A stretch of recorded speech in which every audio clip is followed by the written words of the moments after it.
Yo.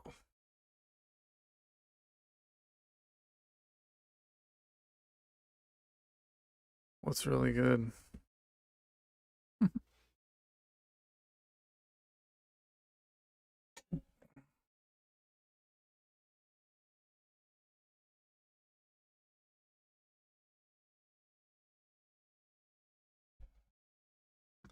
God, there's like a hella delay on the feed that I'm looking at.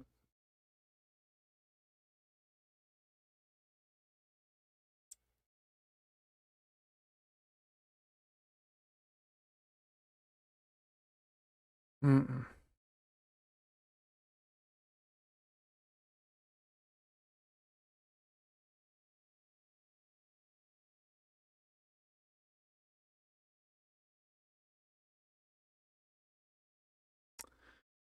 Marshall, how about a walk and talk? Let's get you into some sunshine and fresh air if the weather is decent, brother. This is value in you 21.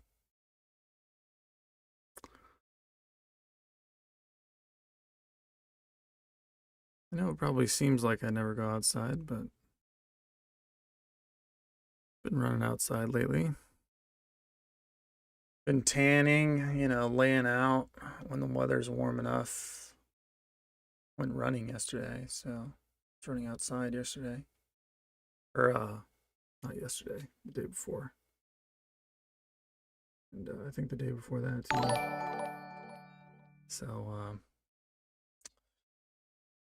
yeah.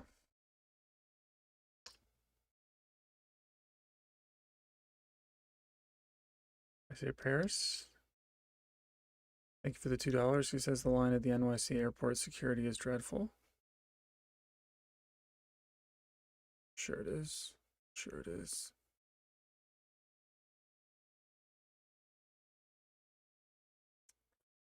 Plus, if I was to walk outside and do a live stream outside, I wouldn't have this fantastic lighting, and I'd be like squinting at my phone to like read you guys' chats and shit. Audio wouldn't be great.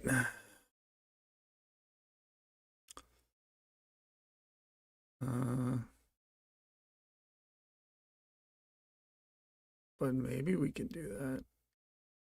It's an idea.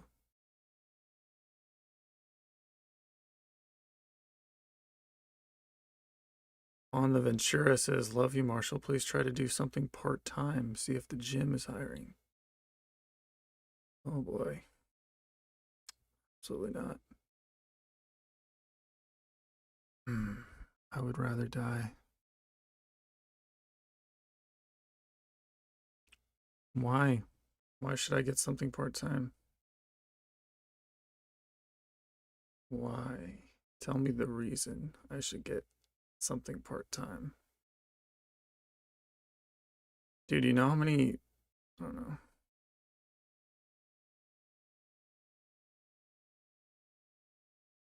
People that work at the gym, I wouldn't even, it's like they're a different species, dude. I wouldn't even know how to assimilate, how to interact with those beings.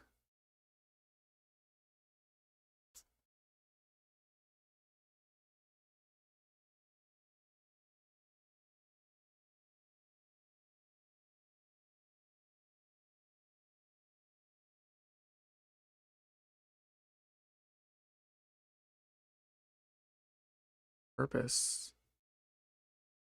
It's important to have purpose. We are all hating it too, but it gives purpose.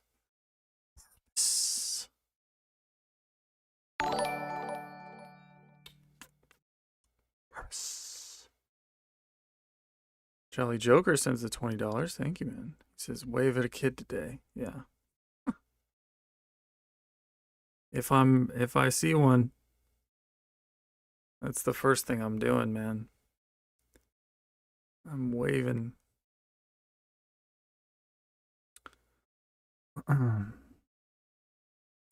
Yeah, I don't know, man. I still feel bad about that. I felt bad immediately after Felt bad immediately after I didn't say hi. I was just like, what? I was like, what is wrong with me? Just say hi to the fucking kid. The weird thing is, I treat kids in the same way, or I think of kids in the same way that I think of adults in regards to, like, I'm terrified that they'll like strike up a conversation with me. And it's ridiculous because, I mean, they probably won't. I mean, I was in my car, I was protected. The kid doesn't know how to fucking open the car door. It's not like he's gonna crawl in and fucking start yapping my ear off. Hold me conversationally hostage. But I still fear that stuff, you know? I'm like, oh shit, there's like a human being that's really social. Like, even if it's a fucking 4-year-old, it's like, oh shit, they're like saying hi. Like, this is weird. You know what I mean? Like, it would be so weird if an adult was like walking down the sidewalk and you're sitting in your car, and as soon as you make eye contact with them, they're like, hello, hello. You'd think that person was retarded. You'd think they were, you know, mentally unwell, maybe very low IQ, you know. If they don't look downs, if they don't look down syndrome, then you're definitely like, okay, this person's on something, or they're just not well in the head, they're not all there. There's no reason for anybody to be that abrasively social. And so when a kid does it, I kind of feel the same way. I'm just like, oh God, like, don't don't like knock on my car window and be like, hey man, what's going on? Like, my name's Lewis. Like, what's yours? You know, and then I just have the mom and the grandmother just standing there like smiling at me, like expecting me to like make conversation with this 4-year-old. I don't know. I've really unrealistic fears, I guess. Kind of don't make sense.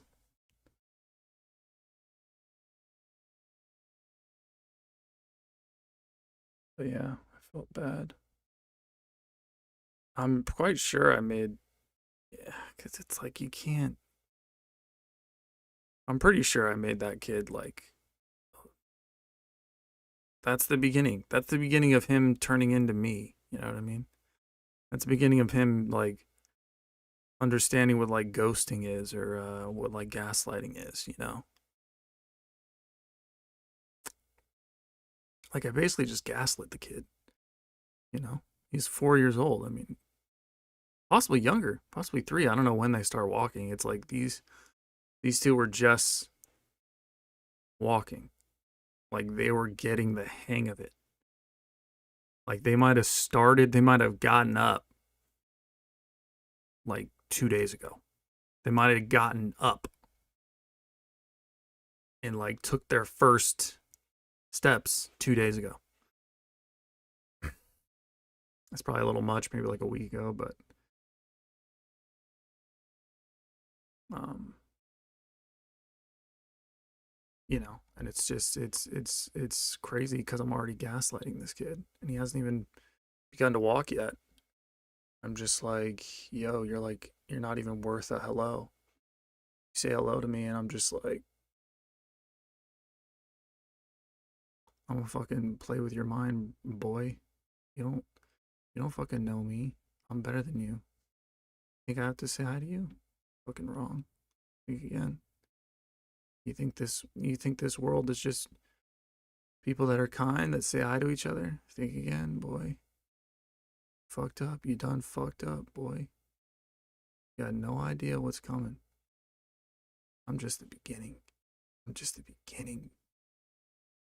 There's gonna be a lot of people that don't say hi to you. A lot of people. You better get used to this little shit. You know what I mean? Like, what the fuck is wrong with me?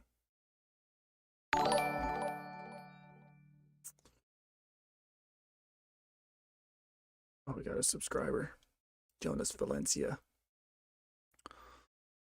Thank you, Jonas, for subscribing. It's the worst thing you ever did. Congratulations, you just made the biggest mistake of your life.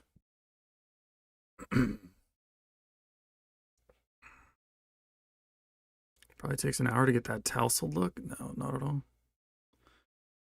This is what I look like when I roll out of bed. Although I've been up for a little bit. Go DoorDash? I've thought about it.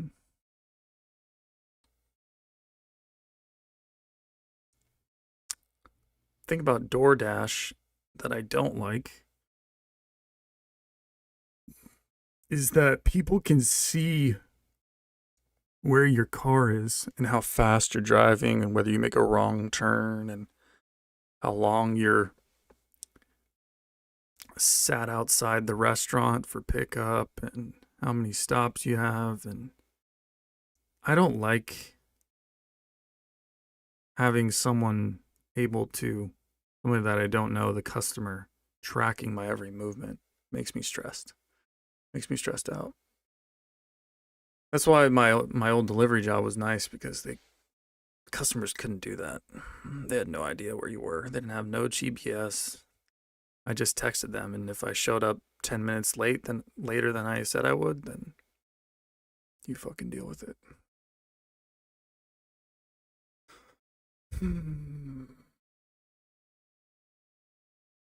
Take a shower and shave.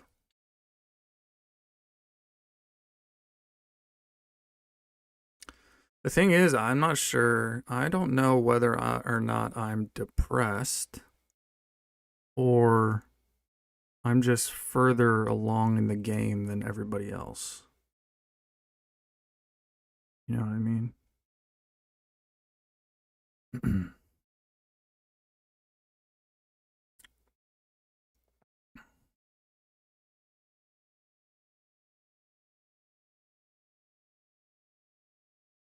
It's hard to know. Hard to know.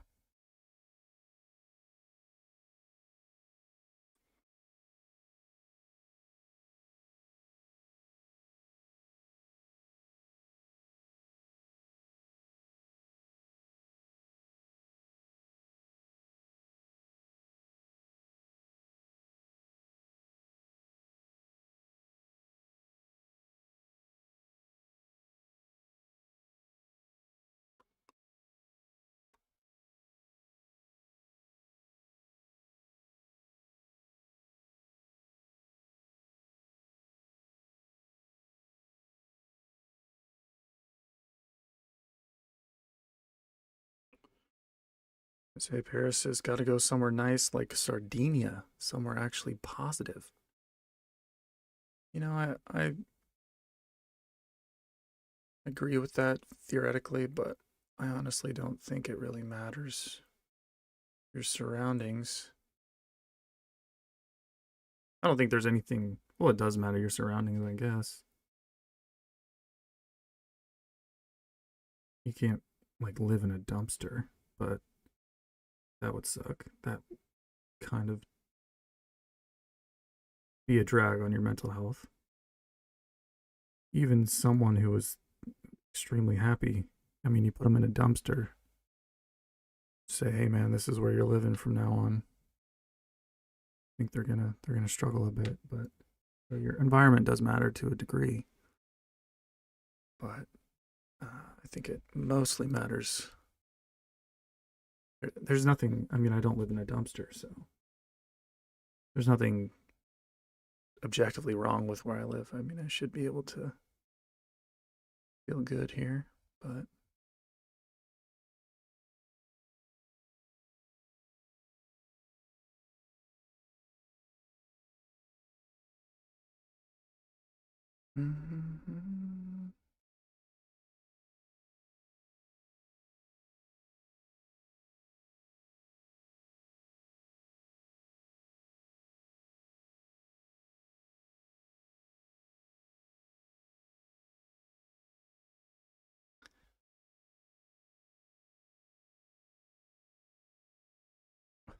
What's your modus operandi?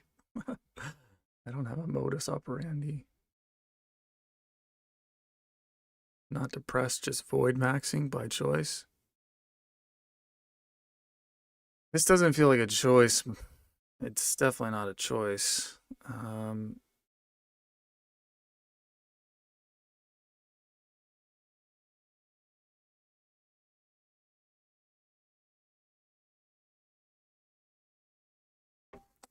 I definitely think having a job helped. Even if it was just some mundane, like nothing job, I think it helped. It gives you something to do. I mean, it gives your mind something to do other than just, ruminate on itself. You know, I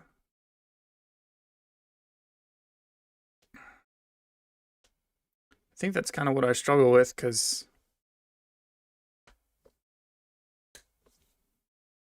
not I'm not sure if anything sort of positive ever comes from.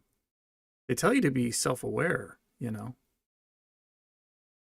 self-analytical, self-critical to a degree is good. Um,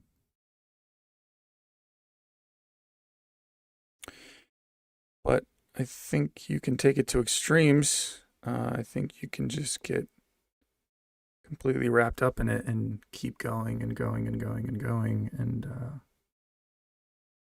then it doesn't feel so good. It doesn't feel so good because it kind of just feels like it'll be an infinite sort of process inward. It doesn't really feel like it ever ends. If you keep trying to solve whatever problems you think there are with yourself, you'll find problems forever.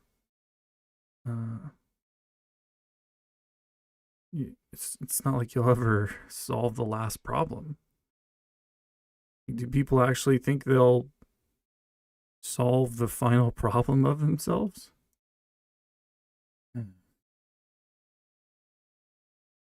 I do. That's why I do this. That's why I'm so, in my head. Because I think as long as I can figure out this stuff in my head, I'll be all right. Just got one more thing to solve.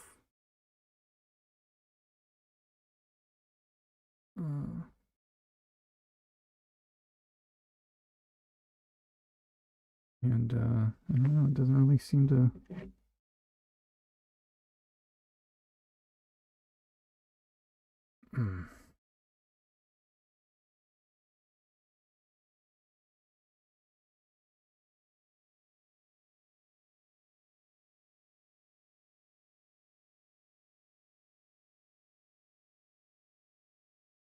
People talk about progress a lot.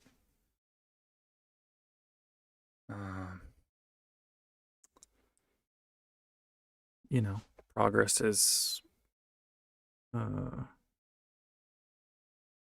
subjective to whatever your goal is, whatever your end sort of aim is, and I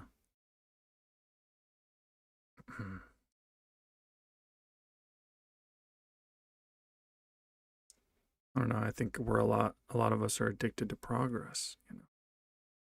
I know I am. I feel like I constantly have to progress. I have to, get clear of mind and more rounded, have a longer attention span, be more in touch with myself, clear my body and mind of any distortions via substances or anything like that.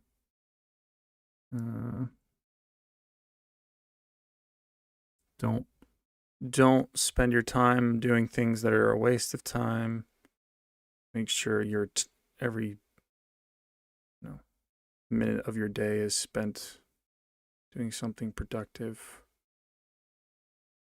And then people have their own ideas of what productive looks like, you know. Productive usually has to be something where you're doing something, either reading or it's usually consuming information in one form or another, or working, spending energy working out or solving a problem, working on your side hustle or working for a job or cooking or taking care of your children or fixing up the yard, cleaning, all these things.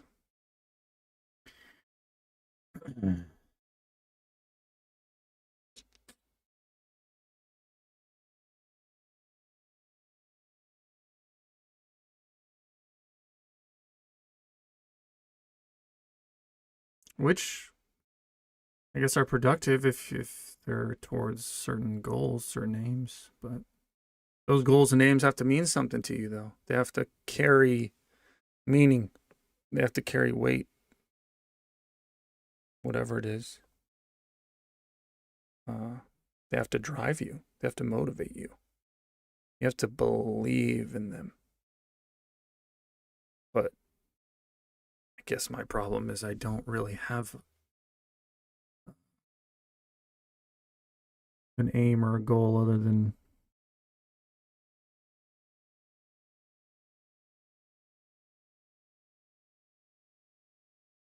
I don't know. I like to make the most money possible doing the least amount of work possible. I guess that's my goal. Trying to find some sort of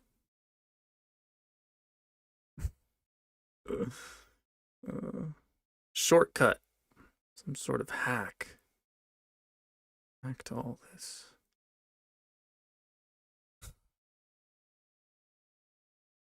How do you live without coffee though? Yeah, dude, I don't know. I've been asking myself that all day. Last few days.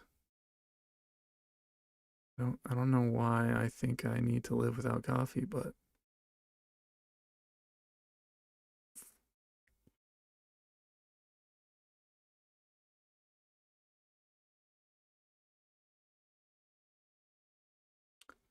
SCL said just ran 16 miles in an hour and 49 minutes. If I don't, I'll lose my sanity. This world is sick.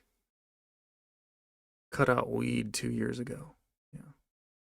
Sometimes I wonder if working out is just another form of escape. I guess it's probably more productive, beneficial to your body and mind than most substance escapes. But yeah, I mean, if you got to run 16 miles just so you don't lose your mind, fucking kill someone, then you got to run 16 miles. You got to run 16 miles because you cut out weed 2 years ago. You got to run 16 miles.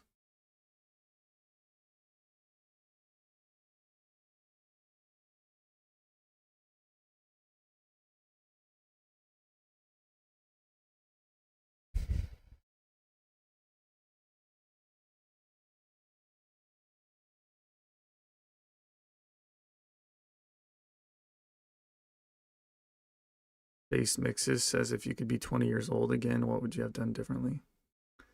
I don't know, man. I don't really know how to answer those questions.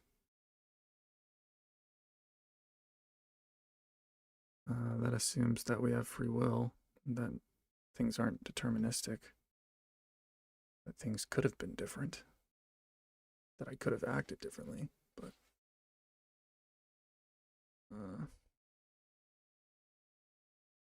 yeah, dude, I don't know. What was I doing when I was 20? I think I was working at a movie theater. Yeah, I think I was working at a movie theater still. Maybe going to community college.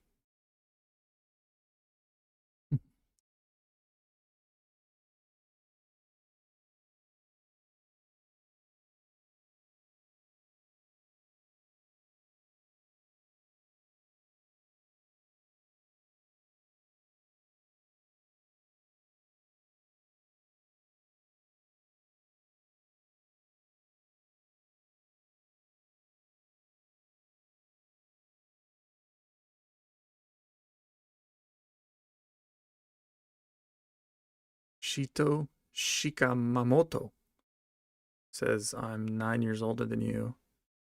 If you don't actively do something to correct it every day. Oh, fuck, I lost it.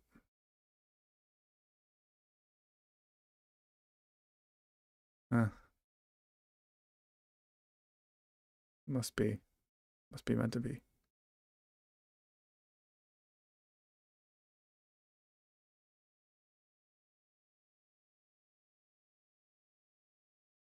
Debbie Pretoria says, hi, I'm exactly where you are. Been depressed, locked up by family, isolated, can't even go to a shop. Mental health is at 0 right now. I live in a small room every day, no money or freedom, thanks to family. Jesus, that's terrible. You should get out of that family situation. The people you depend on control you. Just, that is a fact. If you don't want them to control you, you have to make it so you don't depend on them for shelter or finances or food or anything like that.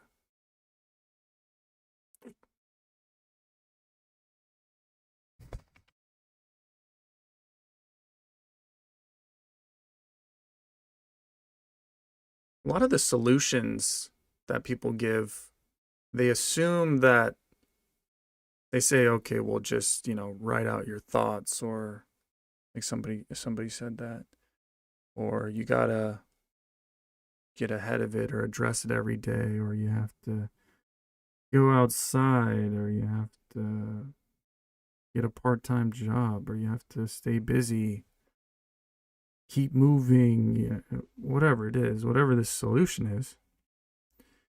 It almost assumes that you have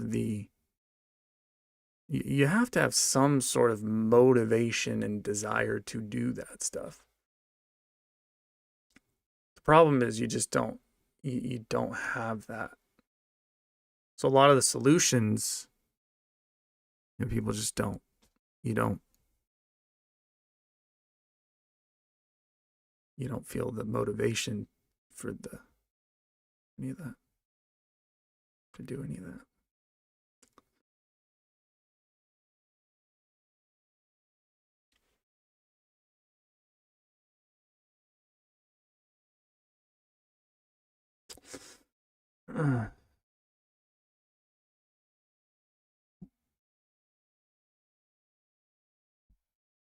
Hmm.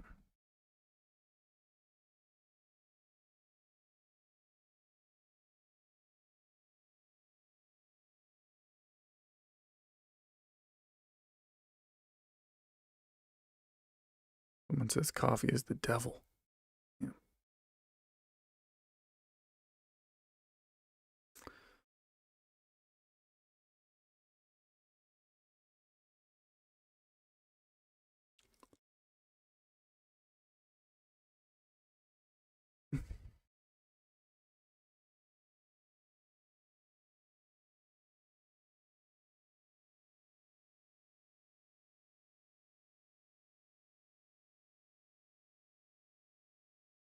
Popcorn Paul says it's not that deep. Everything is just a distraction. Yeah, it does feel like that. It does feel like that. Like everything is a distraction. You know. I guess there's two sorts of things you can do. You can, knowing everything's a distraction, you can just take part in the distraction just for shits and gigs. Just not take any of it seriously.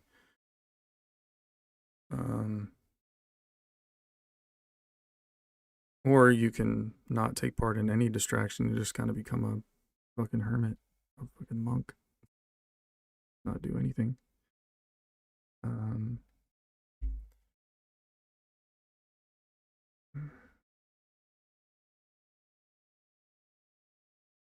The thing is, I mean, I don't necessarily dislike just kind of chilling and like not doing anything. But the problem is, I can't keep doing this. Or, my mind tells me you can't keep doing this and expect to like pay your bills.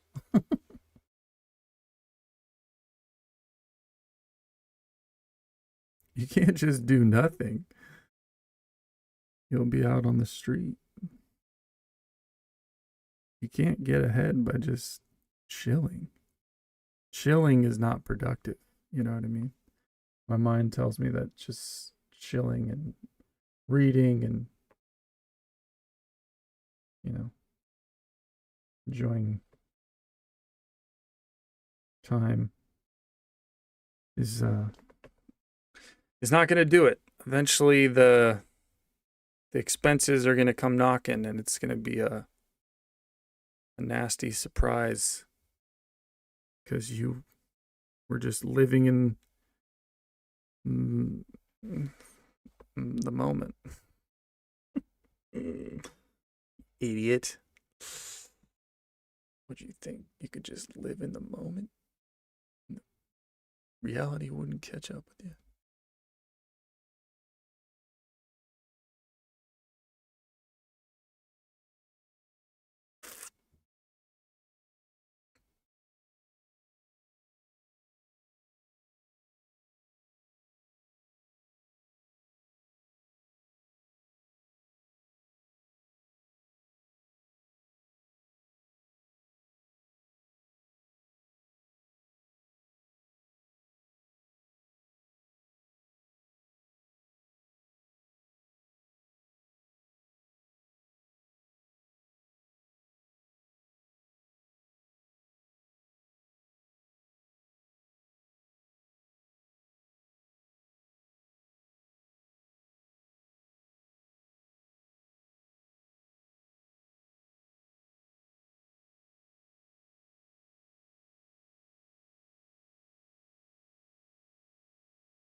Sorry guys, I don't have any thoughts to say right now.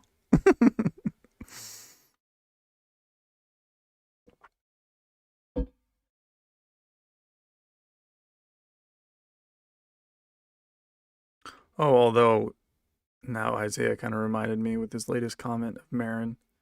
You guys don't know who Marin, the real one, is. He's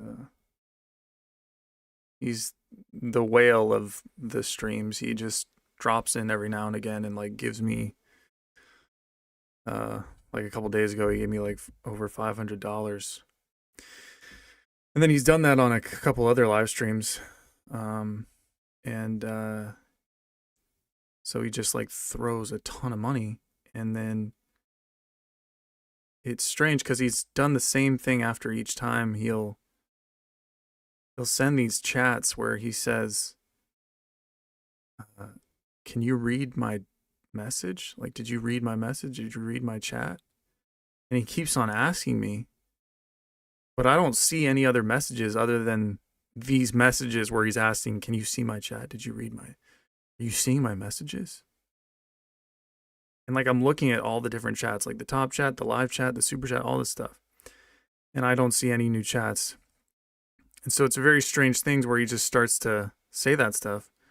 And then and then the other day he was like, are you fucking retarded or something? Are you fucking retarded? And it's just like, bro, like life is just so weird. You have people that throw $500 at you and then just ask you the same question over and over again. Doesn't make sense. And then they call you a retard. Yeah, they get like pissed at you or whatever. And it's like,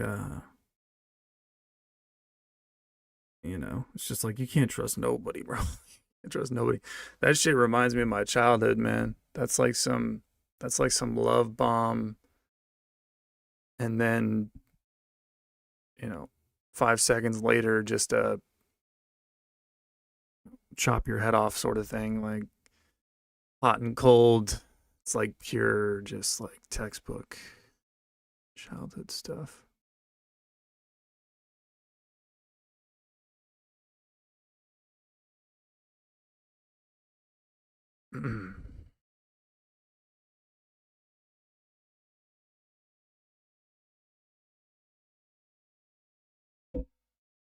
He wants to buy you, yeah. I think so. That's the thing about that much money, bro, is just weird.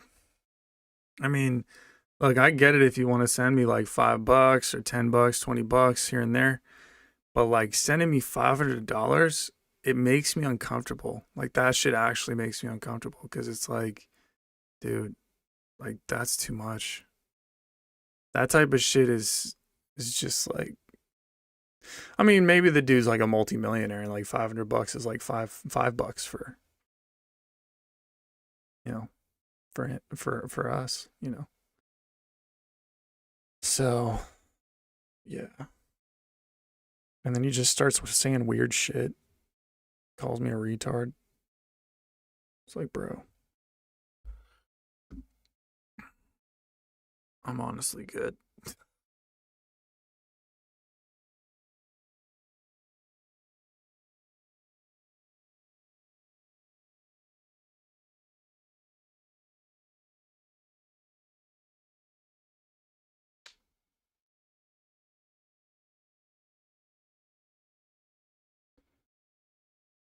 Yeah, Technoblix says you can tip to get your attention, but you can't expect your reaction to be what you want. Yeah.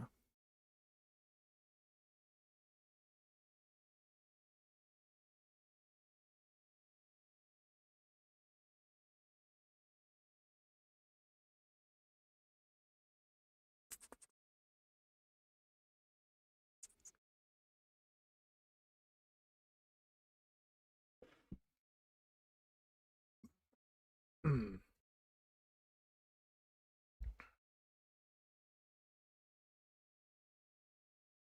Uh-uh.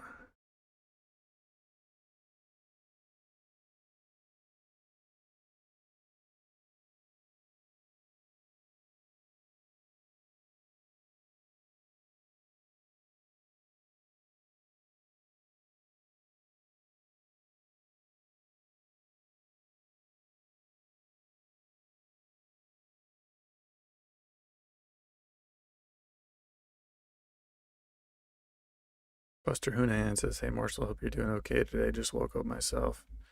Yeah, I'm doing all right. I'm doing all right. You know, I'm still living. I'm still breathing. They say every day you're alive is a gift.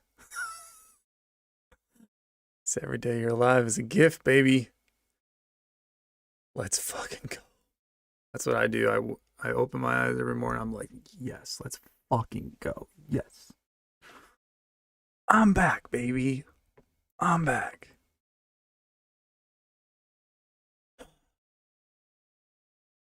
Hoffman Pack says how much to take Raymond out and be a wingman for him. Um, Raymond doesn't, he's a former alcoholic, so he wouldn't go to any bars. What are we going to go to the grocery store together?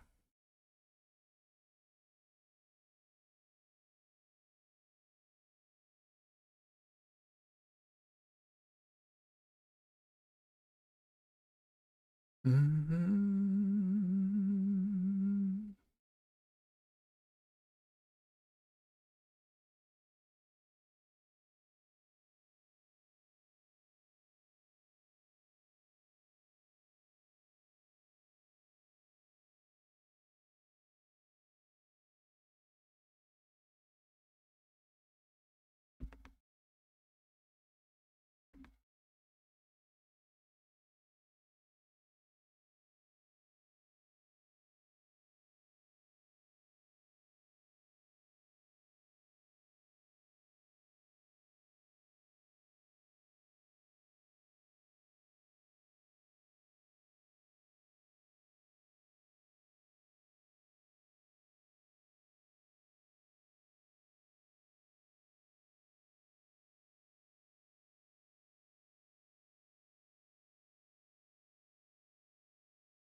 You know what the kind of the most confusing thing is people who people who have like good looking bodies, right? They have like fit physiques, but they prescribe completely different diets from one another and they eat completely differently. That shit depresses me, bro, because it's like a lot of us think that there's only one diet, you know? Um, I still want to think that, and I have been thinking, I've kind of thought that for my entire life. Like there's got to be some sort of secret way to eat, you know? Is it, is it calories in versus calories out? Is it if it fits your macros? Is it intermittent fasting? Is it paleo? Is it primal? Is it pescatarian? Is it high carb, low fat, vegan? Is it Mediterranean?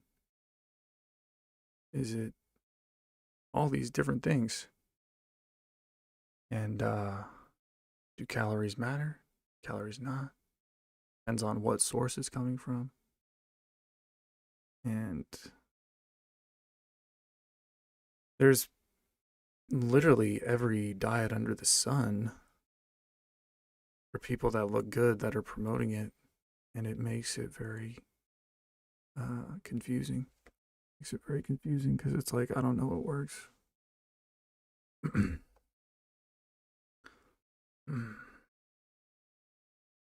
Like, why are some people fat and some people aren't?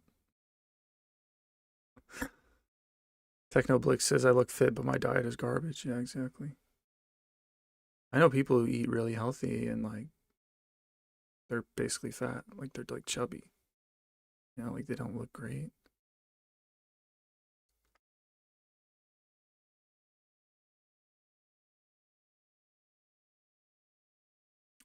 But then there's the question of maybe something helps you lose weight, but does it help your mental health? Are those two one and the same? Maybe you can get on something like a caloric deficit and lose a bunch of weight, but usually those people tend to be, you need to be on stimulants and you become very sensitive emotionally. Your emotional regulation's not great. I'm very irritable. And so, yeah, so that's something that I think about too is the best way to, or the quickest way, there's quick ways too. Is the quickest way the best way? Like if you can lose weight quickly, is that the best way to lose weight for a long term? And if it is say it, say you can lose weight, but what's the best way for your mental health as well? I don't know. These are all these different things I think about. What if could you gain weight and your mental health gets better? Is that possible?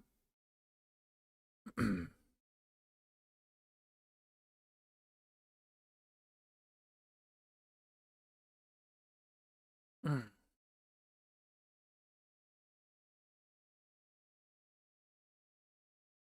don't know. I have all these questions. I have all these questions.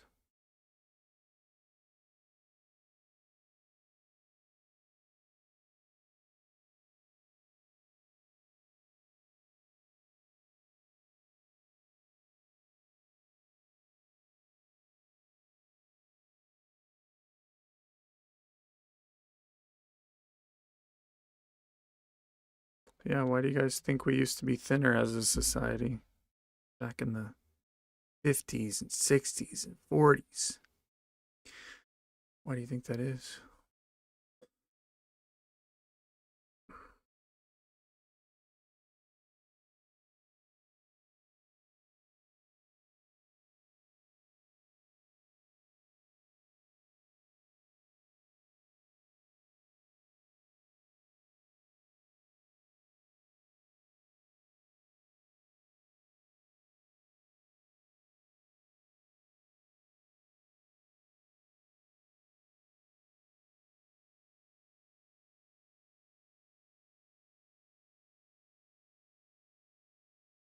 corn and sugar lobbies starting in the late 70s, early 80s is where the great ballooning started. See, the thing is, there are people who eat strictly sugar. I mean, they eat just fruit and they actually eat like table sugar and drink table sugar. They eat high fructose corn syrup. They're just completely high starch and they're skinny as a fucking rail, bro. So there's always a exception, you know. There's always some sort of example that goes against hormones can affect your weight, yeah. But then what affect hormones? It's easy. Calories in equals calories out.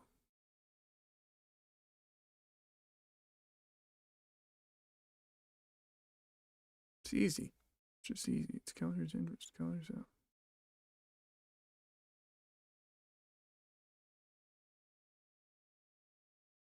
Exo says I eat food and I don't even get full. It's just nothingness.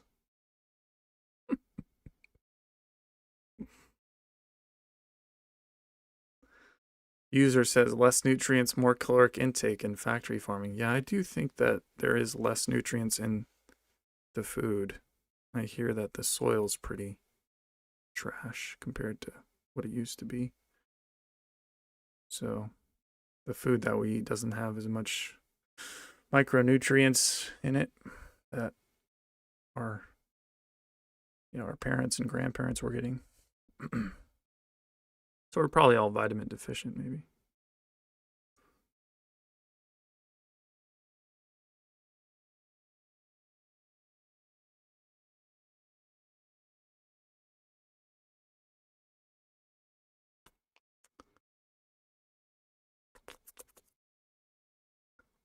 Preservative chemicals, plastics in the food.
Got a lot of theories. A lot of theories about food.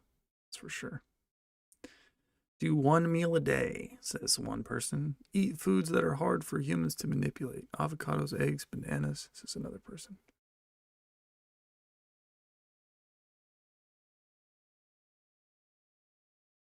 I've never understood people who food max throughout the day, says another. Try Brussels sprouts, 100% filling and tiny calories, says another.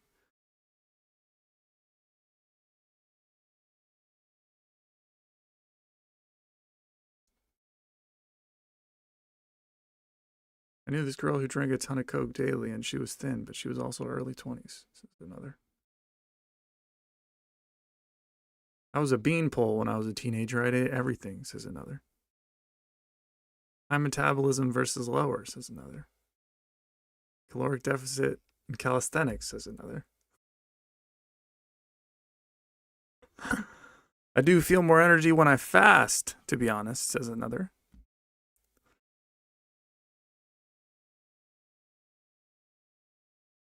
Cigarettes, says another. Oh man, too funny.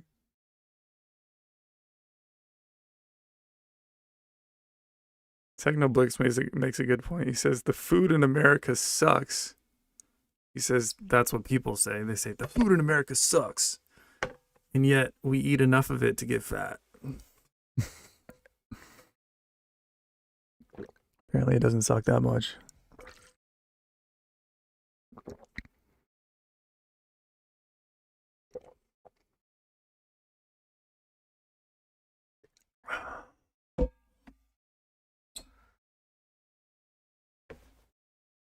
You know, there's an argument to be made about not being self-aware, not being self-critical, not trying to get better, just kind of, you know, just not really thinking. It's kind of the retard maxing view espoused by Elisha. I don't know if he coined it, if he originated it, but Elisha Long, if you guys don't know, but kind of just the less thinking, the better. The less thinking, the better. Don't think so much. At least don't think maybe in regards to yourself.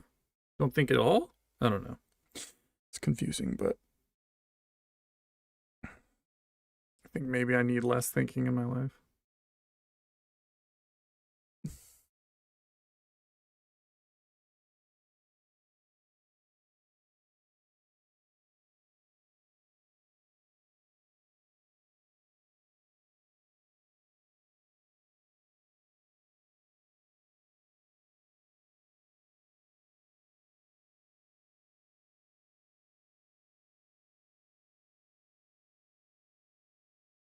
Do you guys know who Durian Rider is?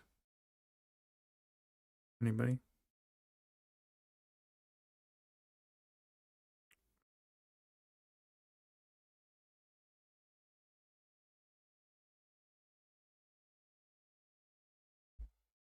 All right. Just nobody respond to me.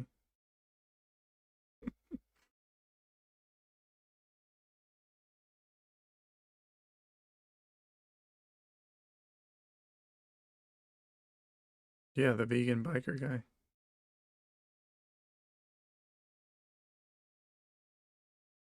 That dude just eats straight sugar.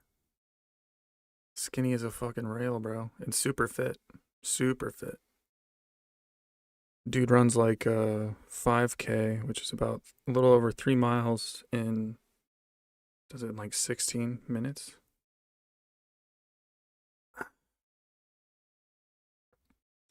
Which is extremely fast. That's, I don't know, that's like little over 5 minutes per mile for 3 miles.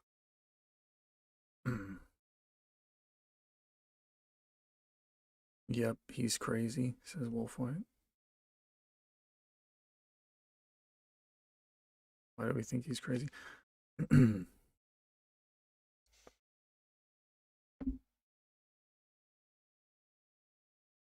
I don't know that gooner, says is a mindset. This guy, I'll show you.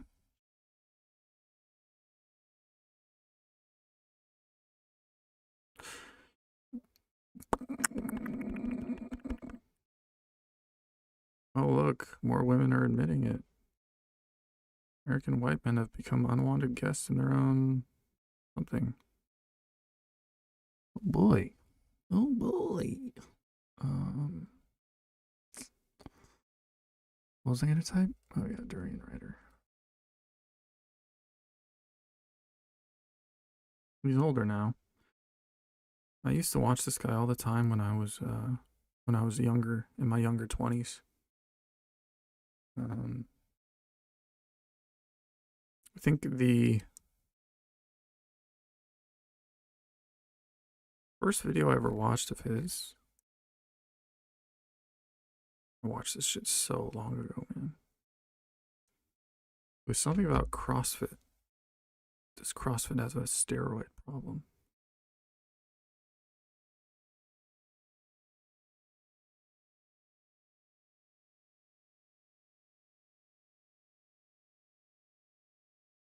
I don't know. Trying to find it.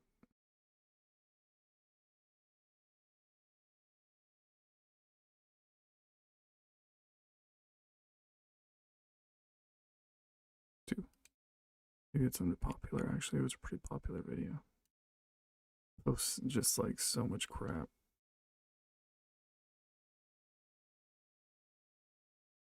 Yeah, this one. This was the first video I ever watched of his. He was the one who actually got me into veganism back in 2015. So this was 11 years ago. So yeah, it was basically 2015 was. This was when this video dropped, and it's just funny. But yeah, the dude just eats straight sugar, like, well, not just sugar, but he eats, just basically just carbs, just a ton of carbs. He's a cyclist, super fit dude, very high energy. If you ever click on one of his videos, he's very extremely high energy, extremely. He obviously has a cyclist body. He's not like jacked or anything, but he is fairly lean. And yeah, he is. He's an interesting character, that's for sure. He's not everybody's cup of tea, but he is an interesting character, that's for sure. Somebody said his real name is Clarence.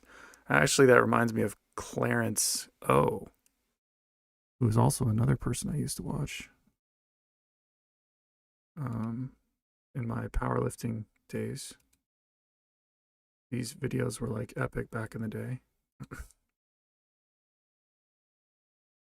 You guys know Clarence O, absolute monster, extremely strong. He was a natty for a while, but then he started taking steroids.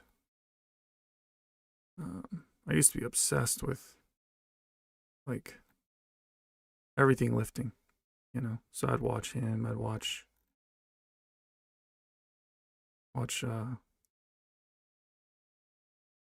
Bros Nose, John Hack,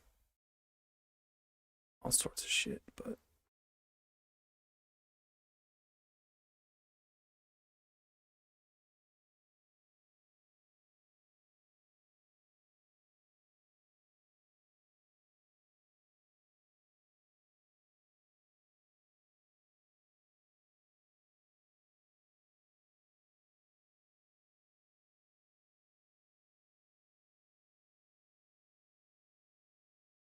yeah,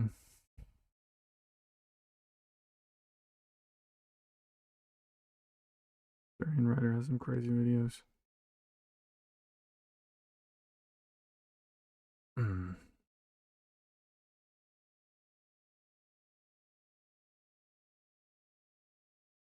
I guess I'll go back to full screen.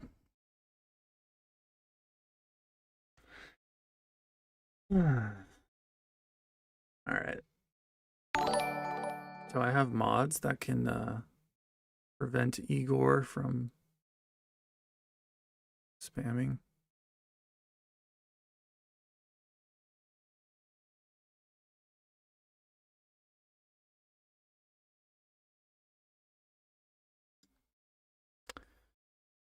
Isaiah Paris sends the $2. How is living in the UAE? Were you living on a ship?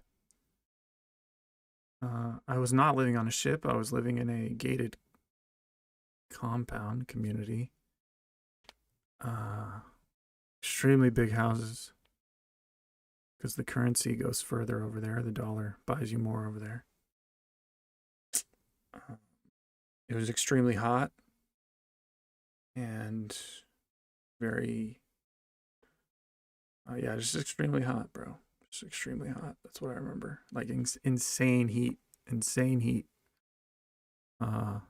Not that humid, though. No, it's pretty humid, actually. It is pretty humid over there. But it's the hottest place I've ever lived. That's for sure. Um, but yeah, I went to a American community school called ACS. It literally stands for American Community School. So it's called ACS, and basically it was just a ton of different kids from all around the world, from all different countries, but they all spoke English. So the that's what the school was based off of, is English curriculum and communication, everything. So we all spoke English to each other. So it was kind of cool. You got to meet. Yeah, I had a couple British friends. My best friends were British. And the guys in my class were from all sorts of places. Palestine, Canada, Morocco, Oman, Sweden, like a ton of different places in Europe, a ton of different places in like Middle East, Africa, Asia. So yeah, it was interesting. I was in 5th and 6th grade. And so I remember we had got off the flight once we got there for the first time. We were coming in, and my dad was going to be stationed at the embassy. And so one of his colleagues and his wife came and picked us up from the airport, and they took us to Fuddruckers. And we're all sitting at the table in Fuddruckers, and I'm about to order, and I noticed that every meal is denominated not in dollars but in dirhams, because dirhams are the currency in the UAE. And I immediately started crying. Like, I immediately just started breaking down in tears. I had a complete mental breakdown. That was too much for me. That was too much for me. So, yeah, I think I was like 9 years old, and just seeing that the food I was going to order was not denominated in dollars, that everything was going to be in dirhams now, in some sort of different unit of account, different medium of exchange. It was just, I couldn't handle it. So I just broke down in tears, and they were kind of like consoling me, but they were kind of laughing too, because it was just like, that's humorous for adults. Imagine you're an adult and your kid just starts crying because of what the food is priced in, So, but that was my first culture shock. I don't really think I had another culture shock after that. But yeah, that was my first real slap in the face. Like, hey, you ain't in Kansas. You ain't in Kansas no more.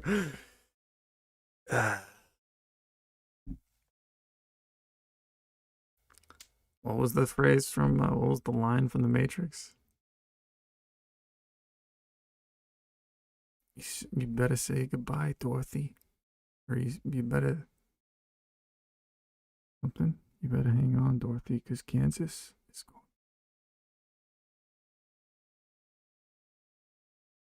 Hold on to your seat. Hold on to your. I think it was hold on to your seat, Dorothy. Kansas. Yeah, that was Cypher. Did you ever consider pursuing comedy? Your delivery is excellent. Some of the honesty is hilarious. I honestly think you have a shot with that, just saying. Yeah, I've never seriously considered pursuing stand-up comedy. I worked at a comedy club for 2.5 years. I was a server, so I was very much, surrounded by that environment and those types of people, comics, and the whole industry for quite a while. And it was really illuminating. Um, but I never had any desire to get up on stage and do like a bit. I've never actually thought about being a stand-up comedian.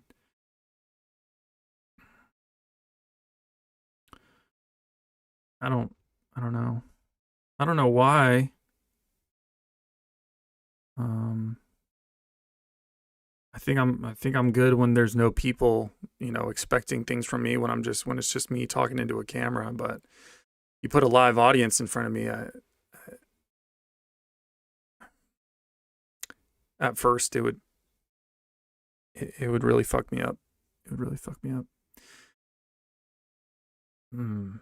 Plus, I think I would probably, if I wanted to do it my way, I'd probably make people feel pretty uncomfortable. I'd probably be pretty controversial person.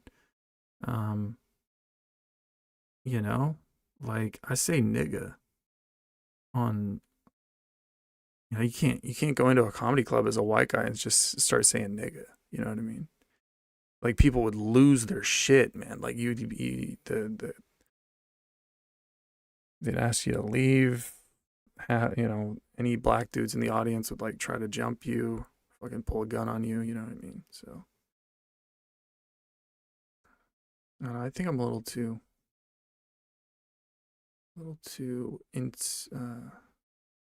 incendiary for just society in general, pretty much. And I'd probably have to dial it down. I wouldn't be able to. I guess I'd have to dial it down, huh? I'd have to be pretty.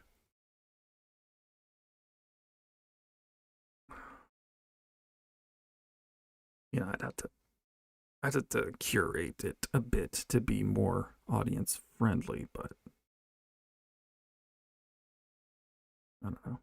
Yeah, I've never thought about it.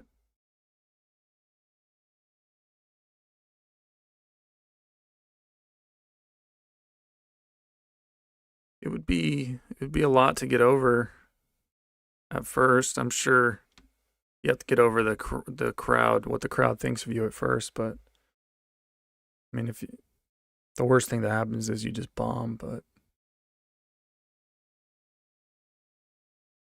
I've been in the audience many times when comics were bombing, and it's not comfortable. It's not comfortable.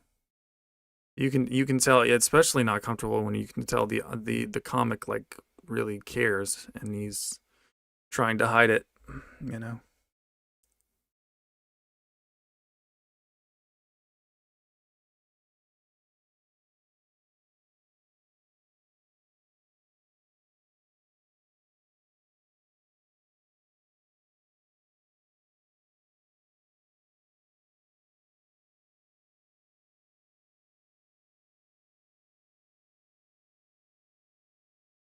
You can say whatever you want. Be prepared for the consequence. Yeah, that's basically how it is. That's exactly right.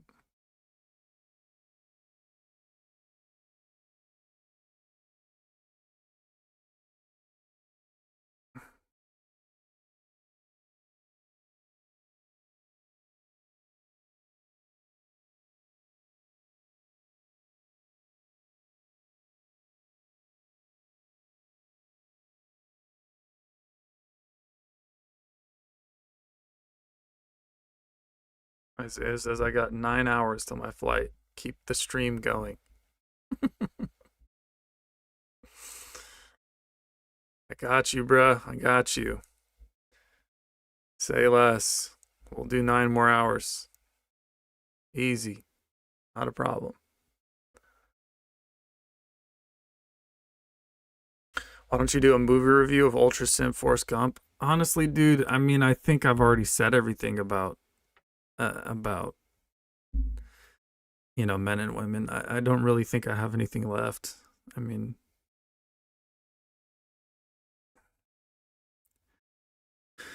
I just feel like I'm always saying the same things over and over again. Not gonna, it's not gonna do anything. I do think I'm at a point where, um,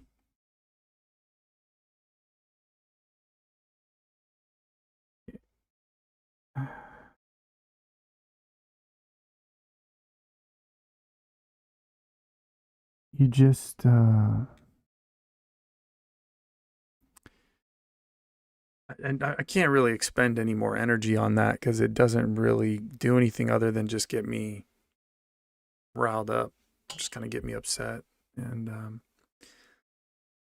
it's just there's so many people that have these, and myself included for a long time, that have these theories of why men and women are not getting together, why there's this divide, and why it seems to be getting worse. And you know, women have their theories, men have their theories, and there's all sorts of stuff that abounds out there, all sorts of information, and the, but the truth is, I guess, um,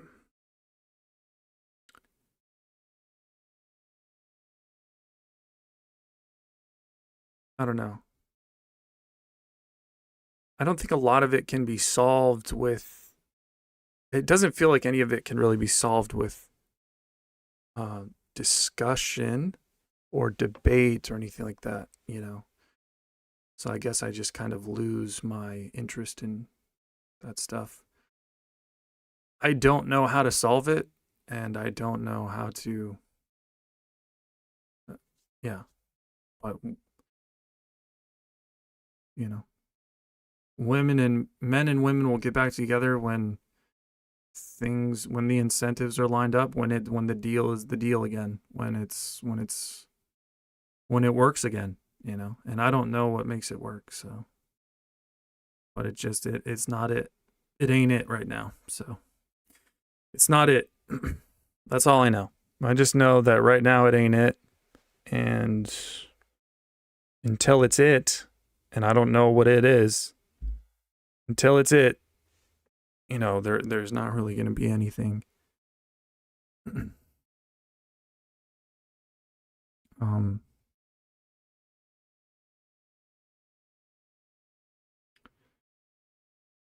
the crazy thing is I just don't really think human beings in general ever really respond to debate or discussion. I mean, I've never I've never really had a debate or discussion with a person where I changed their mind, you know?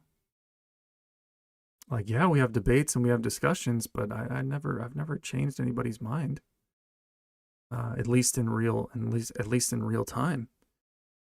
And I don't think even over time, over a course of years or whatever, discussing things with them, that's never happened. So, um, I don't think people change because of just an argument. People don't change because of arguments, they change because of the physical, real uh, consequences. That's why people change. If you start taking away the things they care about, they'll change. If you threaten the things that they care about, they'll change. Power is what Power over people is what makes people change. Um, Incentives change people, but not data, not numbers or graphs or statistics or theories or books or videos, debates. I mean, none of this stuff works. So, um, you know, I we're not gonna convince women of anything. You don't convince them of anything. Um, they'll change when they have to change. That's pretty much it. And we live in a world currently where women do not have to change. And yeah.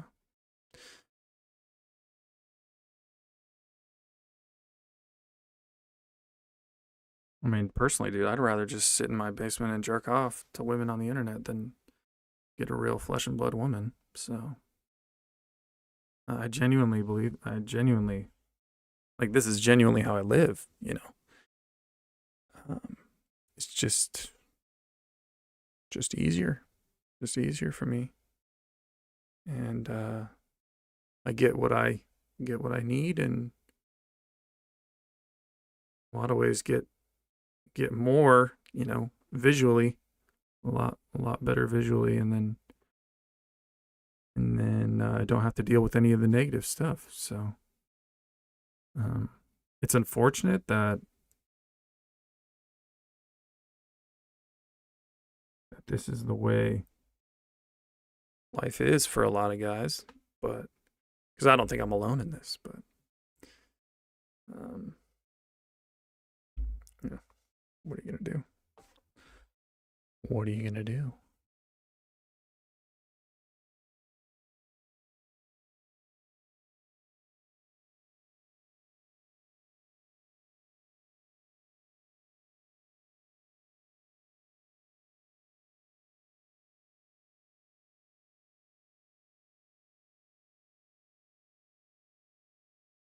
Are you beard maxing? Yeah, I might.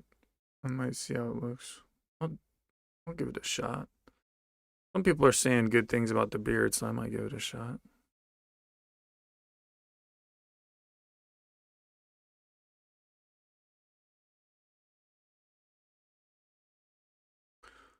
Mm-mm.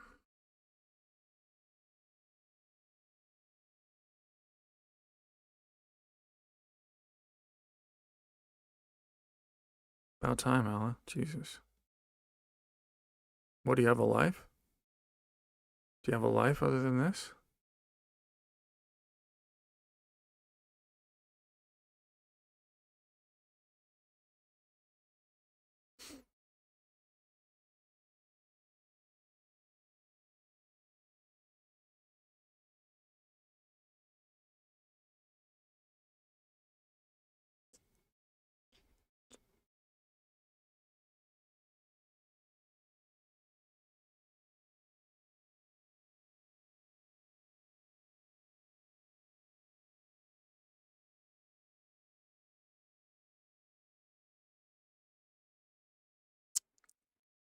Elon Husk says, can you do something? What do you mean? Anything? You can do quite a bit.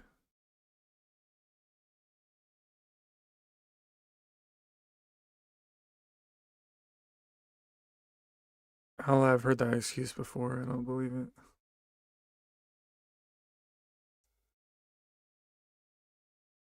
Blame it on YouTube. Blame it on YouTube. Just like a woman never taking accountability.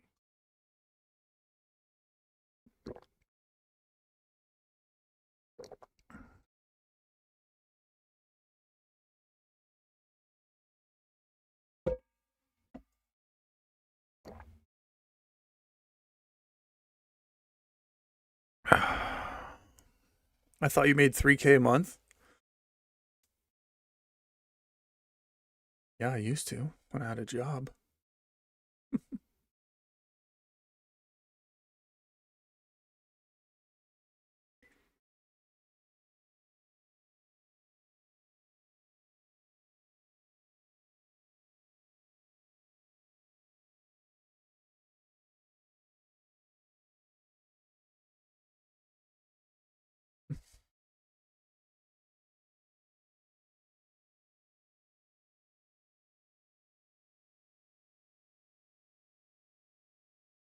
What does NEAT stand for again? Non educated or employed in training or something.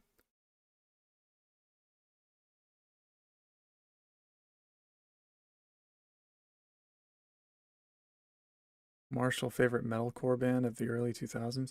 I don't know what metalcore is. I don't know metal like that. I don't know what metalcore is.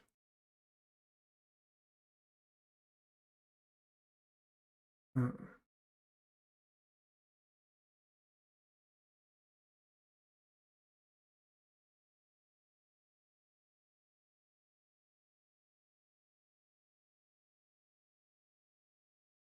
Marshall, real talk, could you sit down with the old boss and get that job back just to see if it helps? Probably. I mean, I probably could, but depending on how good the guy is doing who replaced me, it wouldn't really be fair to him for my boss to just hire me back. So it would depend on how good he is doing. So plus, I just can't. I really can't bring myself to do that because I've already done it. I mean, I've already wanted to quit. I already told him I was going to quit back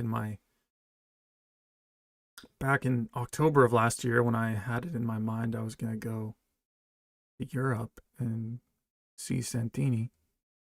Santini! And which never came to fruition, but I had told him that I was gonna like quit, and yeah, he was looking for people, and I'd given like 2 months notice, and then I ended up coming to him like 3 weeks before I was set to leave, and I said, you know what, I changed my mind. Changed my mind. So, when I came to him again, he was like, "Oh, so you want to quit again?" Like not taking it seriously. I don't like that. I don't like people not taking what I say seriously just because I went back on it once. So, you know,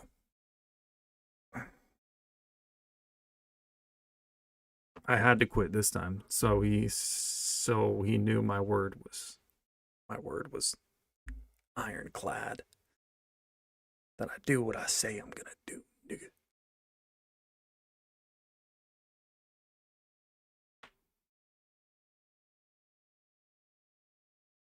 Una Noir says, "Have you considered buying more money?"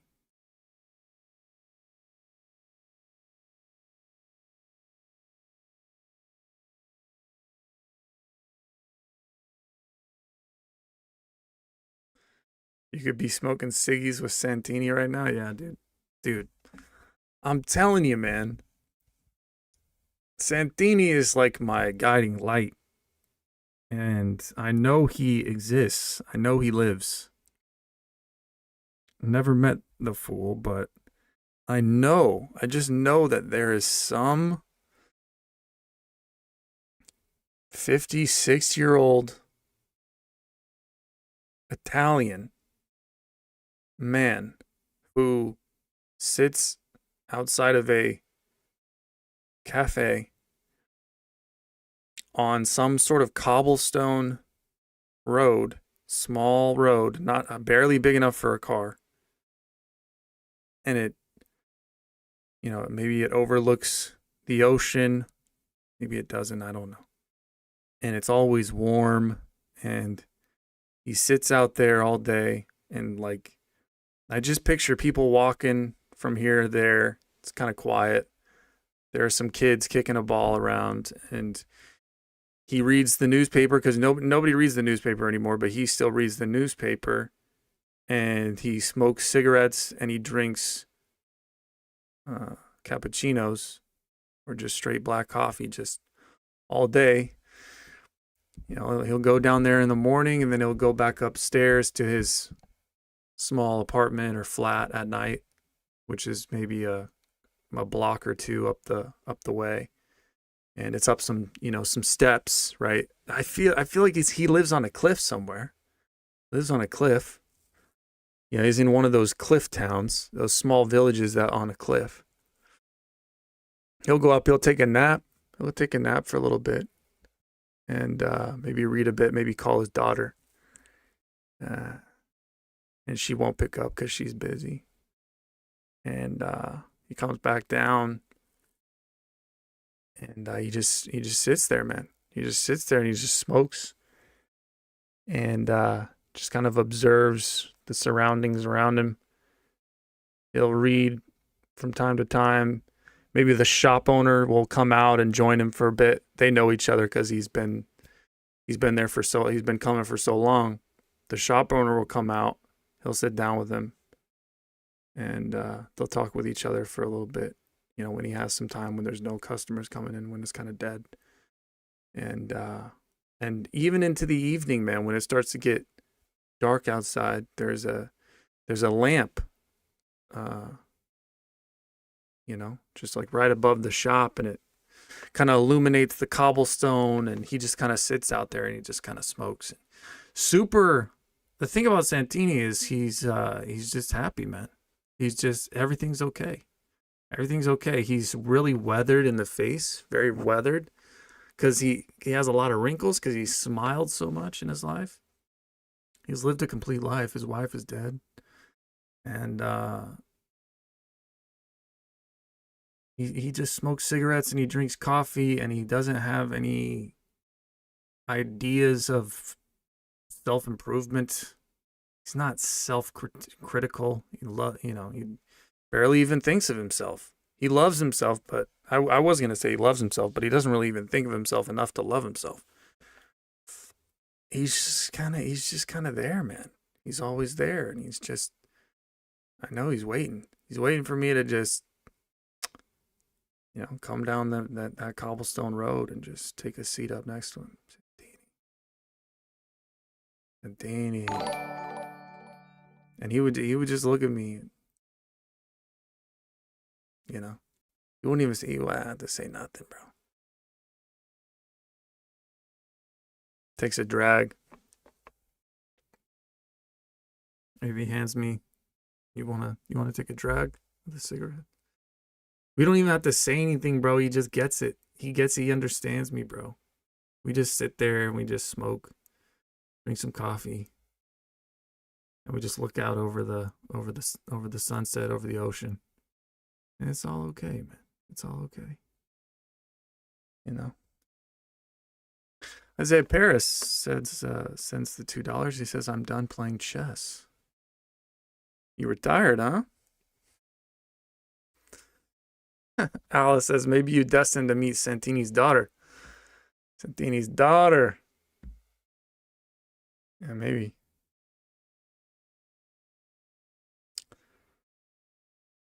Why are you done playing chess, Isaiah? You fucking angry? You tilted? Retiring?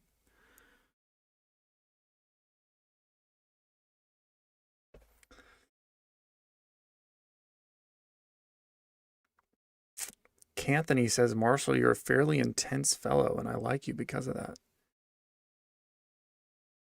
I don't think I'm intense at all. I think I'm the opposite of intense. I don't know how I'm intense. He didn't go through with Humiliation Summer. It was just a 3 a.m. motivation. Yeah, pretty much. Well, here's the thing.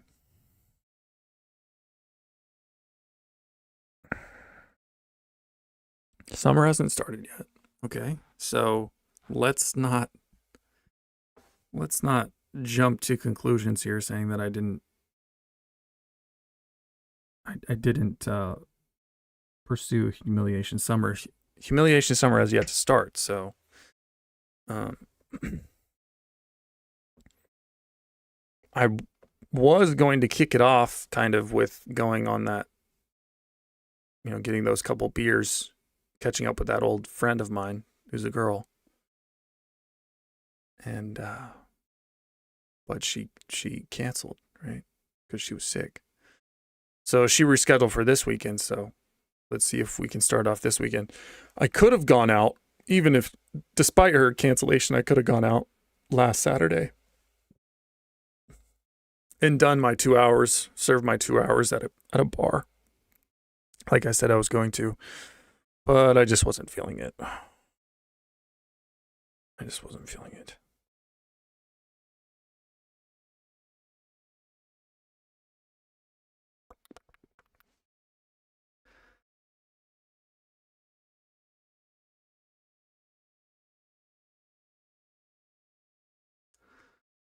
Santini life is a vibe. He's out there somewhere. Maybe he was your father in the past life. Yeah. Yes, you are going to date Maria Santini and live happily ever after. Yeah. You should write short stories, Hemingway style. Yeah, maybe. I have a short story pretty much already written, but I intended it to be like a long novel. I guess I could end it fairly quickly and make it a short story, but it doesn't really have a point.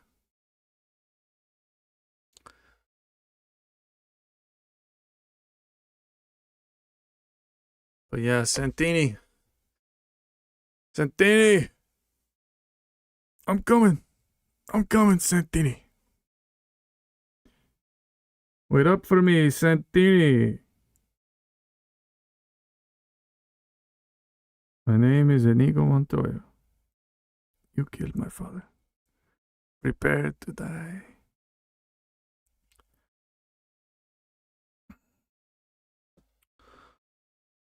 What's the other guy? What's the giant's name? Is it Fezzik?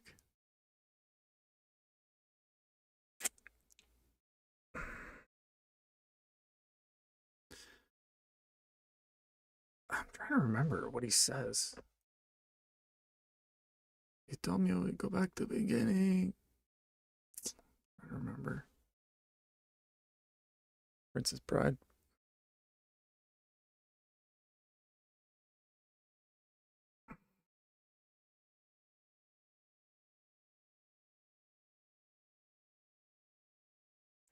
Alice says, so you're writing, can you read us some lines or paragraphs? No. If I'm gonna, I don't think I'm gonna read it to you guys. But if I ever, intend to, I don't know, if I ever finish it or I intend to publish it or make it a serious thing, I guess I can, like, I don't know. I don't know how people do this, but I'm gonna make you guys buy it. Come on.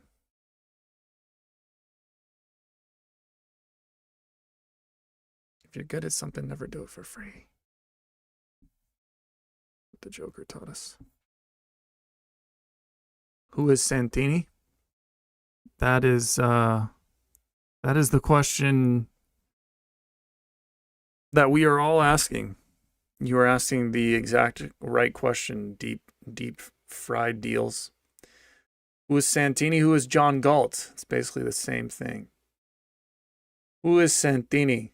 Keep asking that, and it'll lead you where you want to go.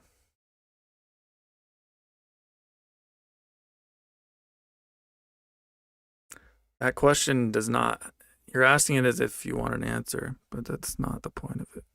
It's not the point of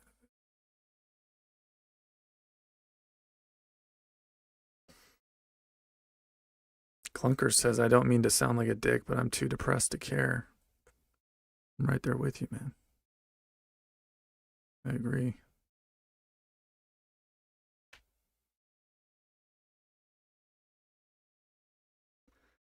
Santini is the Spaniard or the Christian? Santini is the Italian. Our Italians, they're usually Catholic.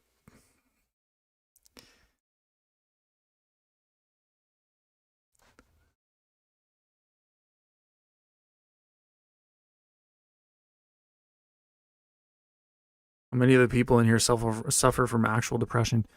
Thing is, man, how do you prove that you have actual depression? I'd be curious to know. Because the way doctors diagnose it is just kind of what you say, how you feel.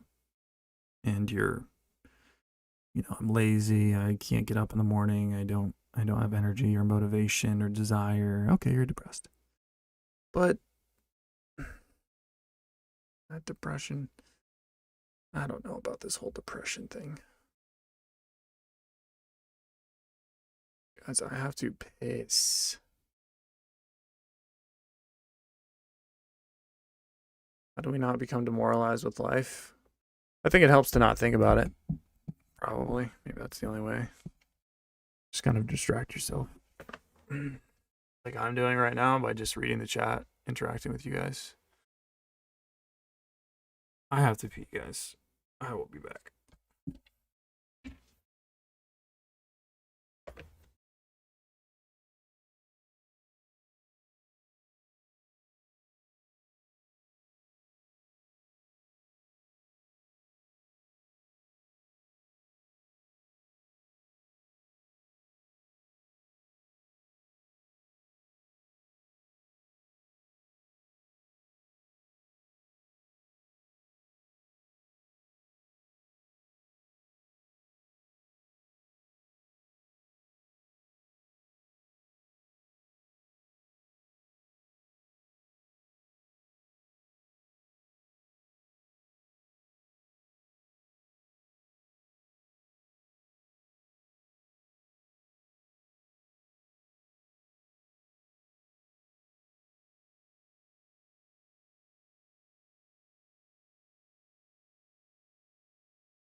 Just watching myself on the replay.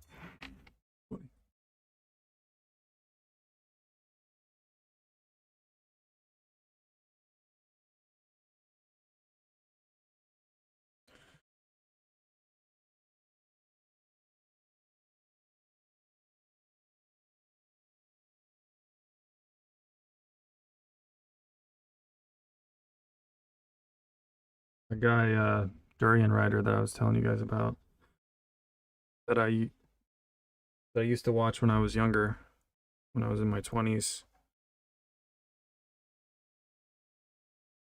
He his he swears that, hold on.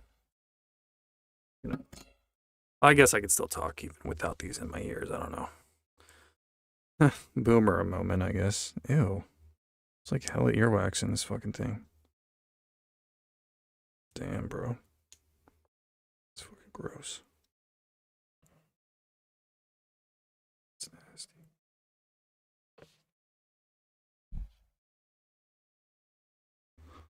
Oh well.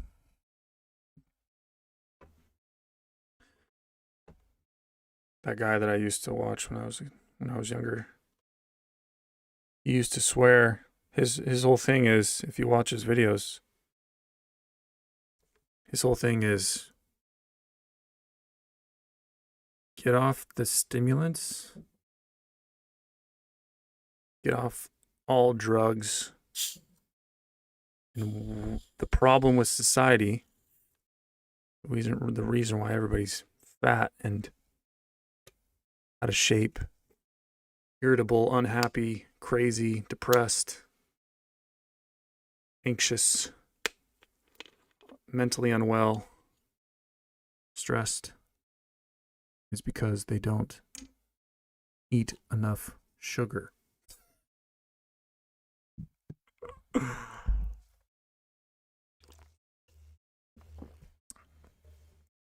And I've always found this idea very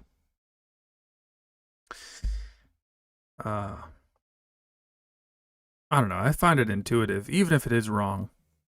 For a long time I like to believe that it was right. Every now and again I'll go back to it, but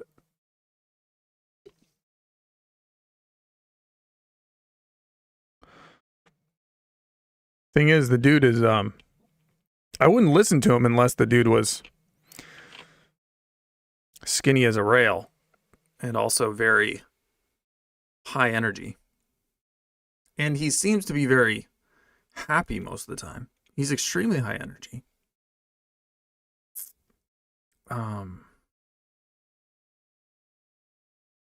So I guess I'm on one of these.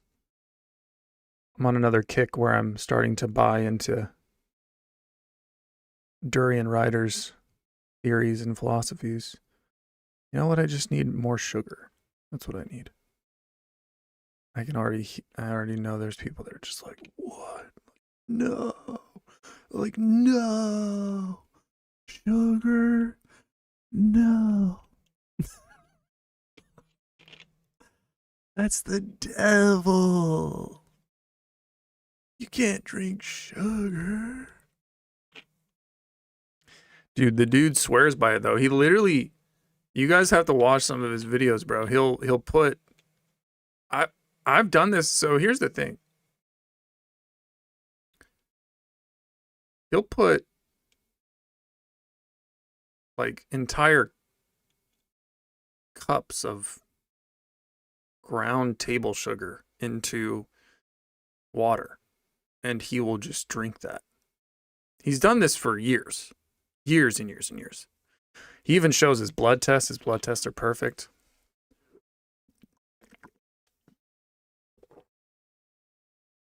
And he's extremely fit, very fast on the bike and in running. He's extremely fit. And if you guys don't know, I'm talking about her. I'll show you.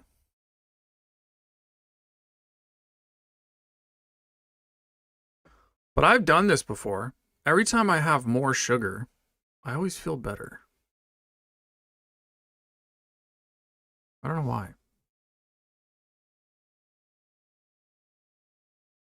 I feel way better.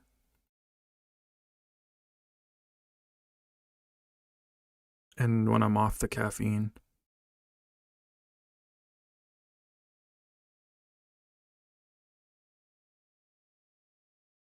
I mean, he has a lot of just like nonsense videos, like just straight up. This is when clickbait was a thing.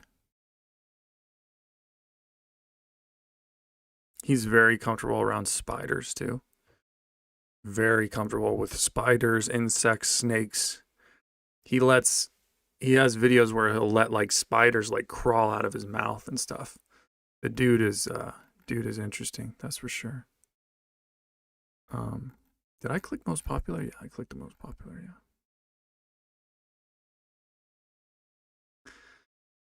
Maybe I should just type in sugar. There we go.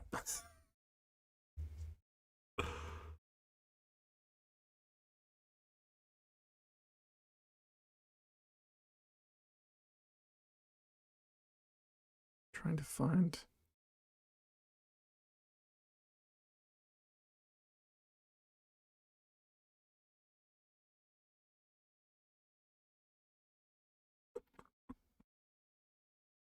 Just fair warning, this guy's kind of wild, okay?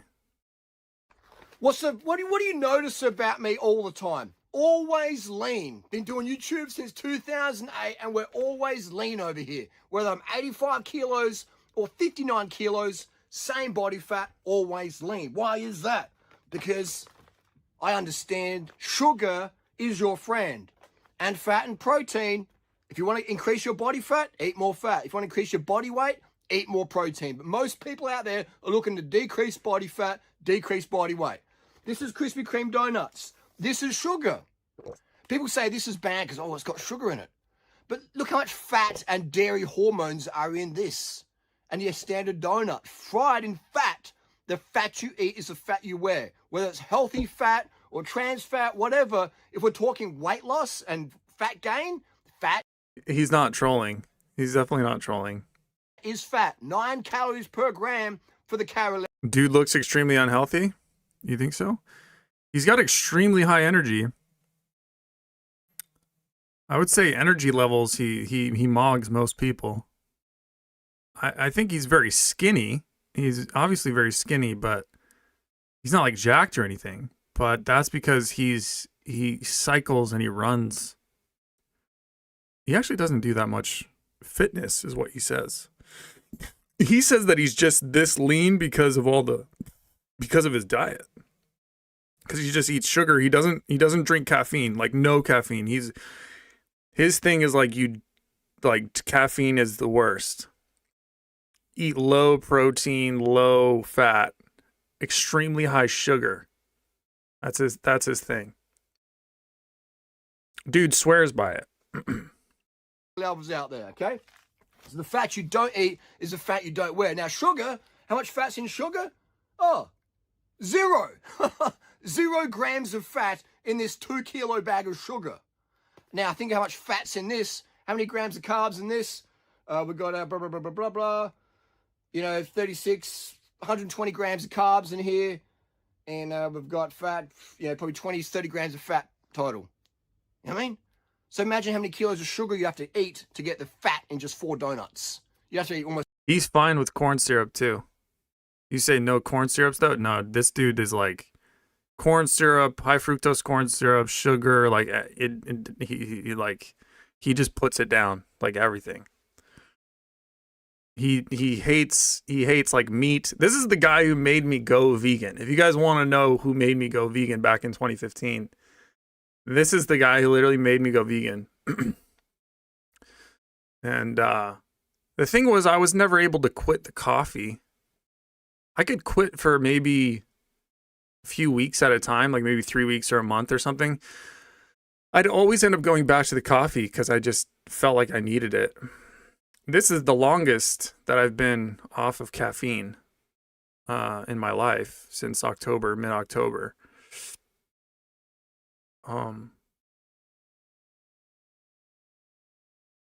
Yeah. I have done periods where I used to just like put down so much sugar and like rice and stuff when I was actually in Pensacola. This was when I was in the Navy.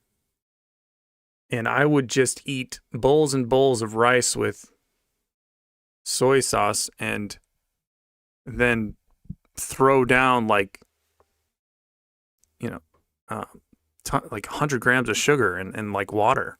And I'd do that constantly throughout the day. And I would get off caffeine too, because I'd have spats where I like would go back to his sort of um, protocols, and then I'd get bigger, like I'd gain weight. I'd gain weight, and then I'd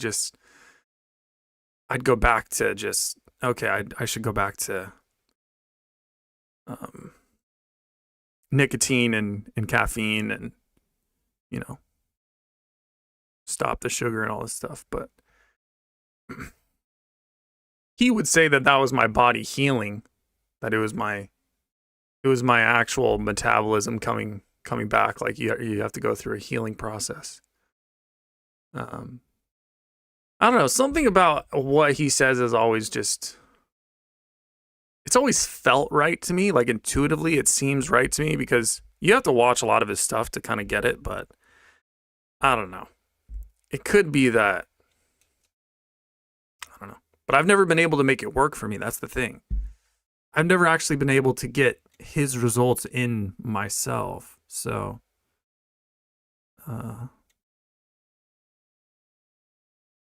yeah. So I can't really say that it works, but I'm just saying that this is something that I try from time to time, and it seems intuitively right, but it's very extreme. It's a ton of sugar, maybe 200 kilos of sugar to get the same fat you get in this. And people go, oh, but it's calories in, there's calories out. No, it's not. You think calories, you really think if I eat 3,000 calories a day of Krispy Kreme donuts, that's going to be this, I'll look the same, feel, smell, have the same blood parameters if I eat 3,000 calories of ripe fruit, vegetables, and rice? You really think that's true? You know that's not true. The fat you eat is the fat you wear. When you eat dietary fat, it's stored as body fat. Now you have to be in a fat deficit to burn that fat off. But you're told, we're indoctrinated and brainwashed by the weight loss industry, and most personal trainers are fat. You have to look high and low to find someone as ripped as me year round, don't you? Who out there in social media world is as ripped as me for the last 16 years? I'm coming up 50 soon. And I've got no stimulus in my system right now. This is natural energy from going to bed early, keeping fit, drinking the water, eating my fruit and veg. All right? Carbon up, bro. And so you get lied to when you do the calories in, calories out model. Yeah, he's older too. He said he was pushing on 50. He is actually pushing near 50 now. And he's still fitter than like any of us. Like he would absolutely mog us in a race. Any sort of race. Latustro says, just got back from a 2-hour ride nearly. Started at start of your stream. Durian is an OG. Hell yeah, bruh. So you know who Durian Rider is. 2-hour bike ride. Hell yeah, bro. Hell yeah. That makes me want to go out for a run later.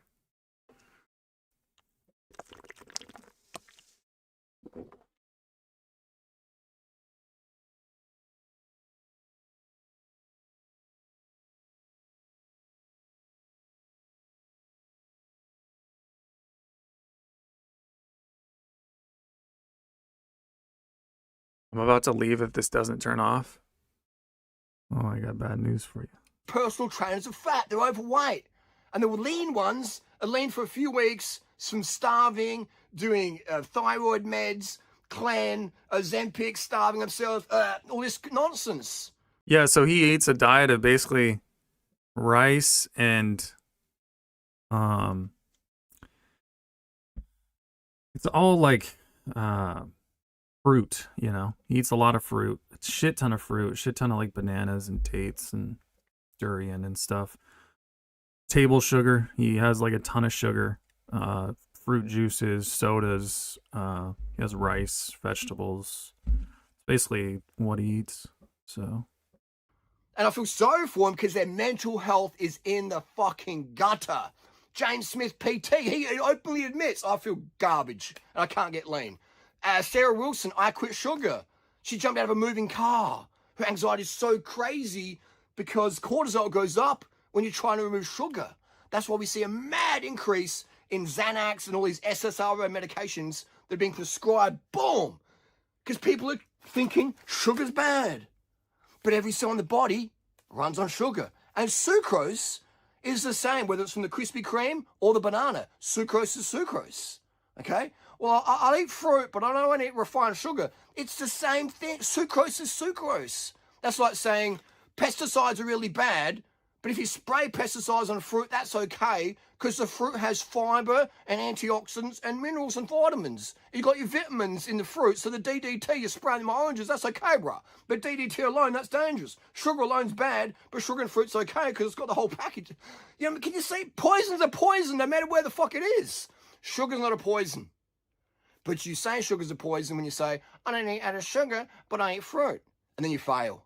You just fail to understand basic biochemistry.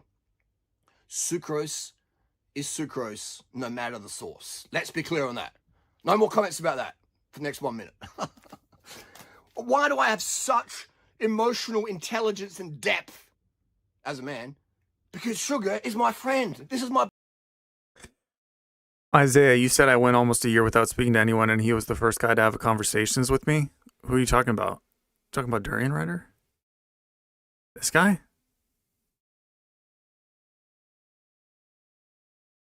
Are you talking? I guess you're talking to somebody else or something. You're talking to somebody in the chat? I don't know. Yeah, he's talking about somebody else. What about diabetes, though? He would tell you that diabetes is caused by fat. It's not caused by sugar. But there's two different types of diabetes, though. One is where your body doesn't even produce insulin.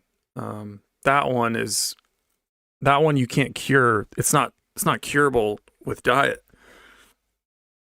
That one you need to actually just be prescribed insulin from your doctor, or you're gonna die. The other one is diet caused. There's diet caused diabetes, where the insulin can't get into your it's like it can't get into your sugar cells or your muscle cell or something. It can't get into the cell. And so and he would make the claim that it's because there's fat that's coating it, that's preventing the insulin from getting into the cell to do what it needs to do. That one you can do things with your diet to correct it. But the other one you can't. Buddy, this is my teammate. People want to cancel me. Have tried to cancel me because I say sugar is our mate. All right. Are we gonna address all the shoes behind him? Yeah. He's kind of. I'm telling you, bro.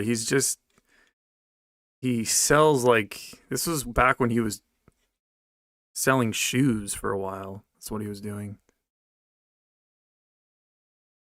And when I coach Olympic, I'm an influencer, advisor, coach, whatever you want to call it, to the top tier cyclists, runners, swimmers, some of the swimmers now, and triathletes. They all know who I am, okay? And they follow my sugar protocols. And we are seeing mutant performances from 100-meter sprint up to Tour de France winning, okay? Sugar. Where does he get the protein from? He is not really an advocate of high protein. He thinks that people get way too much protein. I think the World Health Organization only thinks that adult males should get like 50 to 80 grams of protein. I guess that depends on how tall you are and what your body weight is, but he gets his protein from, beans, tofu. That's basically the main sources that you get it from in a vegan diet. But he doesn't necessarily eat that high protein. He actually doesn't like high protein because he says it builds too much muscle on him and it actually hampers his performance on the bike and in his running. So, but the weird thing is he actually doesn't train all that much. He's not. You might think he's all, just constantly doing like crazy amounts of distances, training on the bike and running, but he actually doesn't. He actually doesn't. You can follow him on Strava. He does all of his, he records all of his workouts on Strava, but powers all these performances. Oh, Harley, but I'm not, okay, that's cool, that's great. I believe that, but I'm not an athlete. You got kids? You got a job? You want to get a girlfriend, a boyfriend, or keep them? All right? Then you need fucking sugar, my friend. Sugar is energy. Sugar powers energy. It powers your sleep. Have you ever had that? You can't sleep at night, and then you go have something sweet, and then boom, you're out. What got on there? Because when you don't have enough sugar, your body releases cortisol, which is like an energy hormone, so you got to go find some sugar, all right? Because otherwise, if you get glucose exhausted, you can't fight, you can't fuck properly, you can't think properly, and then boom, the saber-toothed tiger takes you out. So cortisol is like a stress hormone. It's like an insurance, like a parachute. Say, look, okay, you've ran out of sugar, like, we'll dump some cortisol in there. Let's get going. Come on, let's find some sugar. Let's get some food going on. And that's why when you get hangry, if you test your blood cortisol, it's right through the roof. And as soon as you have a few slices of your jam sandwich or your pizza or whatever you're going to get some carb hit, ideally a low-fat vegan pizza, because the fat sheets the fat you wear. Unless you're underweight, then that's fine to have some fatty pizza because you need some more body fat if you're underweight. But you know what I mean? So then your cortisol comes down. And you're like... He needs therapy. Yeah, he does seem... he seems pretty cracked out in this one, but there are other videos in which he's a lot more like relaxed and chill. But yeah, he's, like I said, he's an interesting cat. He's an interesting character. He's not everybody's cup of tea.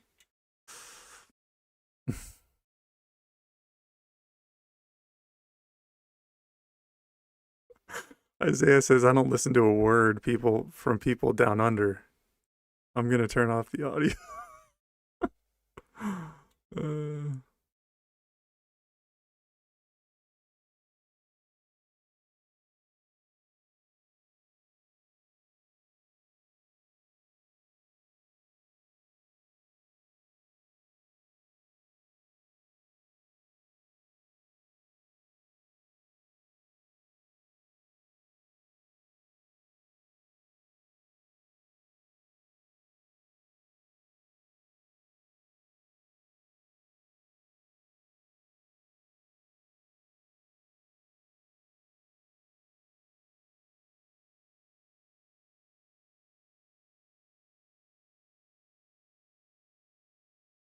Trying to find another one of his.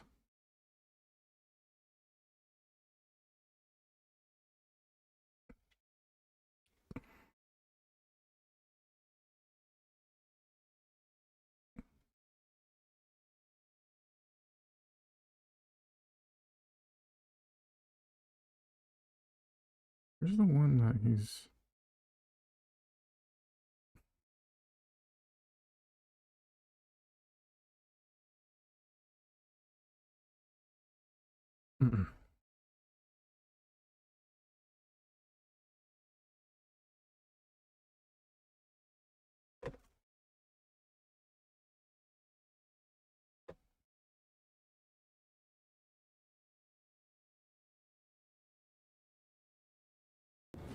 Are you...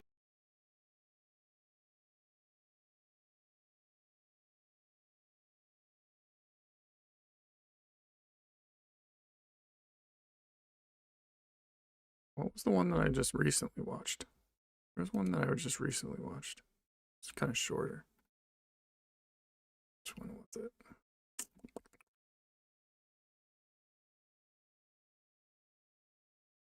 Is it this one?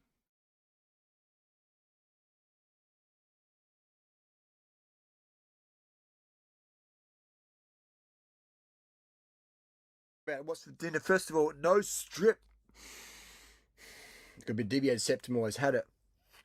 Those strips, the secret with those strips is make sure you put them on your face and keep them on there for like 10 seconds, rub them in. Every few hours you can sort of peel it, push it down if it's peeling off. dinner. This is my recommendation for dinner. What I recommend for myself. I won't peak. This is a tablespoon, 2 tablespoons of organic beetroot powder in filtered water, and some table sugar in there to sweeten.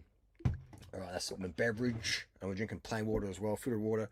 We got white rice here, some high quality Taiwanese rice, but whatever rice you like. I like the white rice for decades. With water, I'm going to put it on some ketchup on there.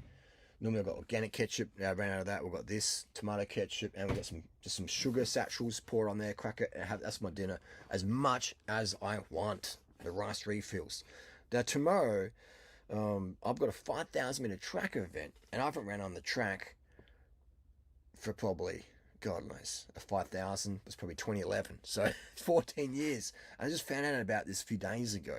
Yeah, I remember a steroid arc. So it's cool. So it's gonna be time trial tomorrow. I ran a 1640 on a park on a Saturday, and yeah, I'm thinking, what shoes should I don't have any track spikes, and I think even Yeah, he's putting ketchup on rice. Yeah, which I've got coming. I don't think I'm conditioned enough to run the 5,000 in spikes just yet. So I'm thinking tomorrow's Street Fly 2s or the Prefontaine Vaporfly 4s. And I'll sell these, by the way. I sell these for $200, and I sell these for $130 Australian. Cheap deals. You know, I don't know why people pay what they pay for the Nike shoes these days. I pay not much. I sell for not much. So you want the cheapest Nikes in the world? Hit me up. Anyway, so that's the deal. So, you know, gee, I'm excited, man. I shouldn't be this excited. I should be relaxing and chilling, and I'm gonna be doing that in a sec. But that's the deal, gang. All right. I'm eating this clean, low-fat dish, vegan, obviously, because it's gonna digest so good. Next tomorrow morning, my stomach's gonna feel flat and light and maximum diaphragmatic breathing. I'm gonna have the nose, got some mental up here, so the nose is gonna be open, mouth's gonna be open. I'm gonna be boom, mouth breathing, Alabama style, 12.5. you say rice and ketchup. No wonder he has so little muscle. He doesn't want muscle. He purposely does not try to build muscle. Laps of that 400 meter track at Santos Stadium, etc. And we've got, yeah, can I crack 16 minutes, man? Can I crack into the 15s tomorrow? Or I go, will I blow up and just blow out into the high 16s, low 17s? Who knows what's going to happen? I'm looking forward to it. But I'm going to go as hard as I can. I'm going to absolutely pour it out on that track tomorrow. Do you do any sport, Marshall? Yeah, I really enjoy tennis. I love tennis. Tennis is like my one sport that I fucking love to play. I love to watch it. I love to play it. But I don't have anybody up here to play with. I can probably work on that. I can probably do something to find someone to play with, but my buddy down in Richmond is who I usually play with. So.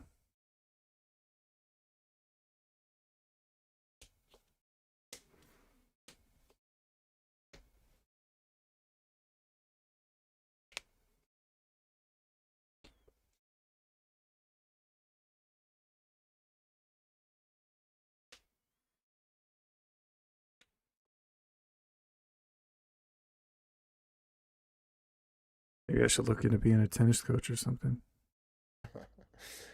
But not getting too hyped up right now, because it doesn't matter how hyped up you are right now. What matters is how hyped you are in that last 2.5k when it really starts to hurt.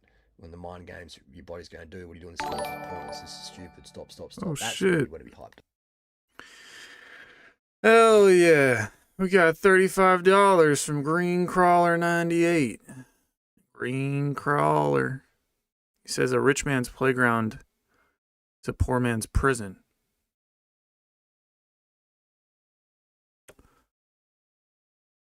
I'm not sure I know what that means. Rich man's playground is poor.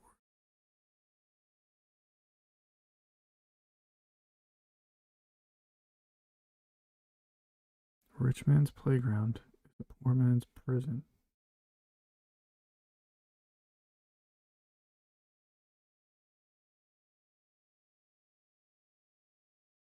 Let's look that up. What does a rich man's playground is a poor man's prison mean?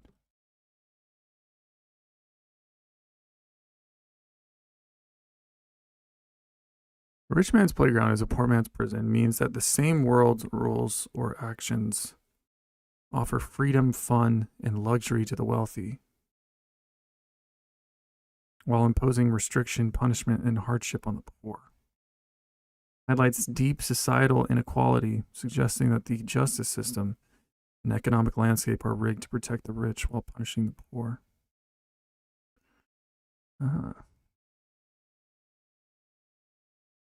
Different consequences for the same actions. If the penalty for a crime is a fine, it acts as a playground for the rich. They can pay to make the problem go away. But it is a prison for the poor who may face jail time, ruinous debt, or the loss of their livelihood for the same infraction. True. Systemic injustice. The criminal justice system is often designed to focus on street crimes committed by lower class individuals, while ignoring or providing light sentences for white collar crimes, fraud, tax evasion committed by the wealthy. True. Money buys freedom. Wealthy individuals can afford better legal defense, bail, and influence, allowing them to avoid the harsh realities of incarceration, whereas poor individuals are often trapped in a cycle of poverty and imprisonment. Control over environment. Wealthy individuals can use their money to create a comfortable, free life, while those without money are forced to live in environments with high crime, higher police surveillance, and fewer opportunities, making their environment feel like a prison.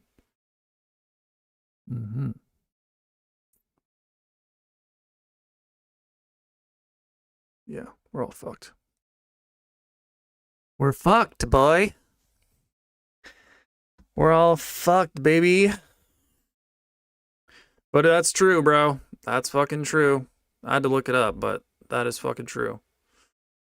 Appreciate the $35, man. Appreciate it.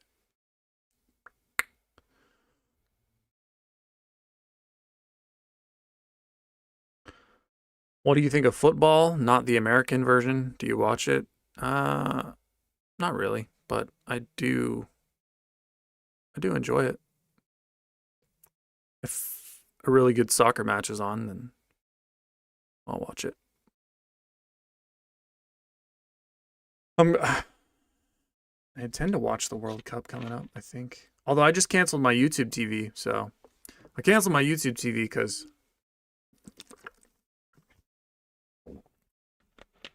I don't know. I just think it's kind of bad for me. I'm a reader now. I only read. That's where I'm gonna get my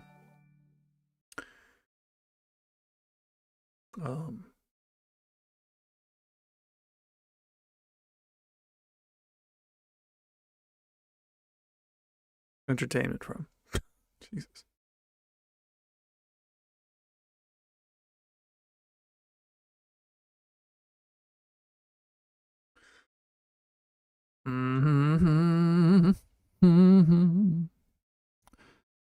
Let's go back to full screen.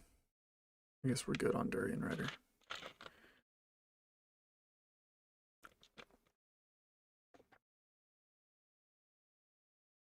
Two hours, I made $61. That's 38. That's basically 30 hour. That's basically $30 an hour. That's not bad.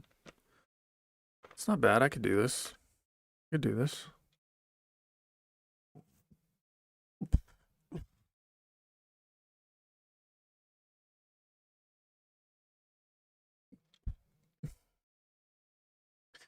Debbie says reading makes me fall asleep.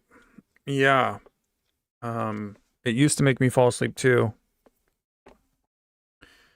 I think the reason that reading makes you fall asleep is because you're actually extremely tired. You actually are extremely tired. And like if you open a book and you start to fall asleep, that just means that you're probably exhausted.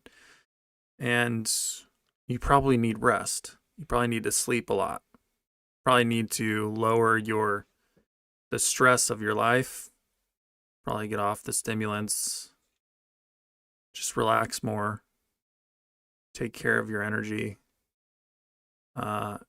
Once you have real energy again, probably be able to read, but that's just a guess. I'm just guessing. That's That's kind of what I noticed about myself. So.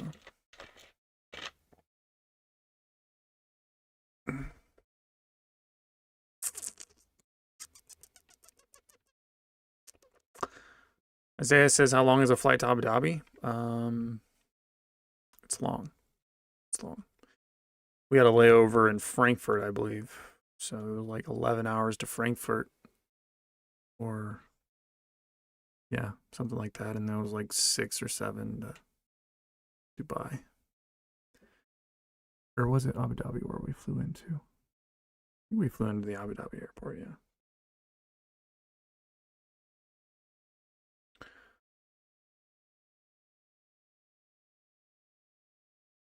When was the last Hub Session soldier?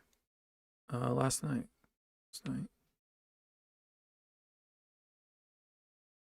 My viewership just plummets. Goes down to like 5 viewers.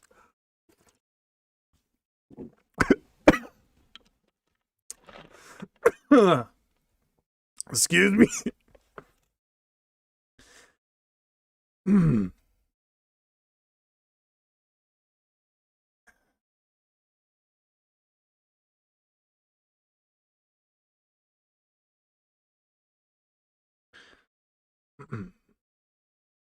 Why is there a mirror behind your TV? I don't know. It was just there. I never moved it. It's part of the dresser, which the dresser is not mine. But I had to put the TV somewhere, and that was the only spot it would fit on the top of the dresser, so. It's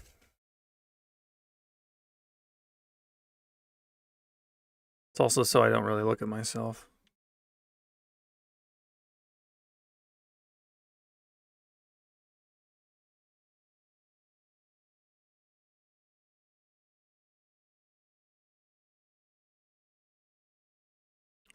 One thing this young man must stop doing is spending fucking money.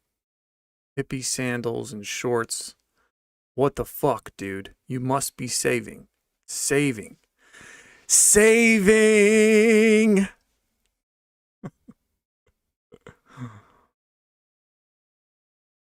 Nigga, you don't know nothing about saving, bruh. If you ain't saving in Bitcoin, you're not actually saving money. So, and trust me, I got that on deck. I got a DCA dollar cost average, so don't worry about my saving, bro.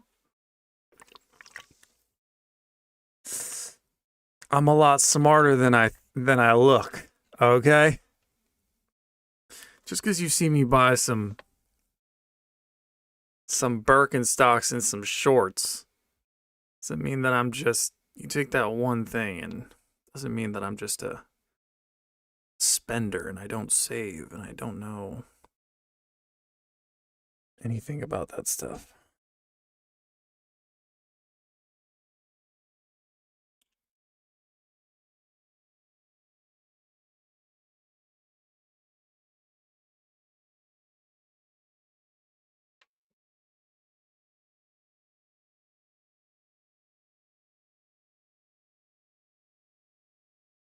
Would you buy a robot woman with integrated AI? Yeah, I mean, if she's basically indistinguishable from a real flesh and blood woman, yeah, absolutely I would. Kidding me?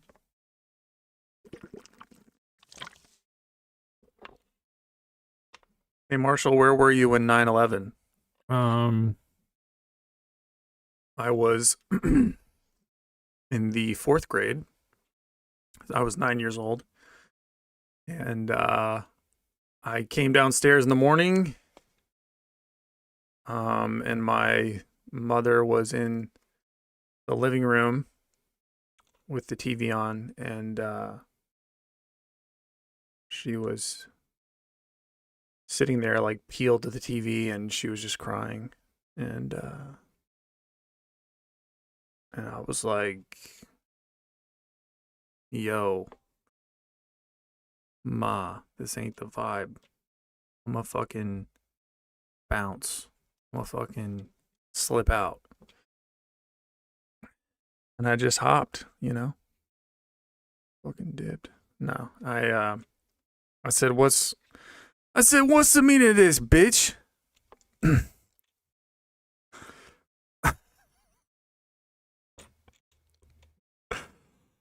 I pulled some unforgivable status on her.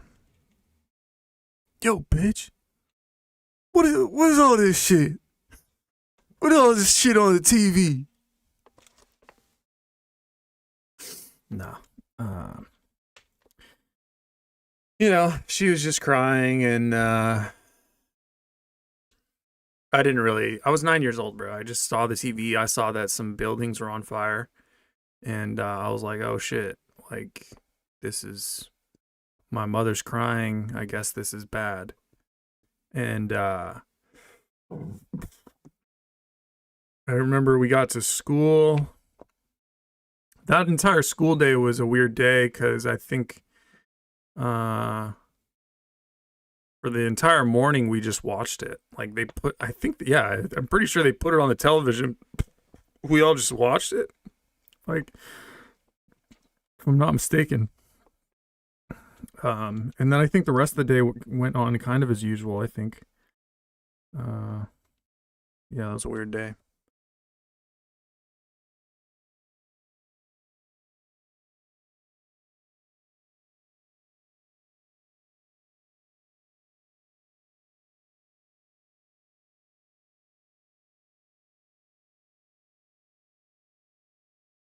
Isaiah says, I can't stand hearing about 9/11. I hate how they talk about it in school and make us watch videos of it every September like holiday. Ever since I was 14 and could think, I realized how much, he says, ever since I was 14 and could think.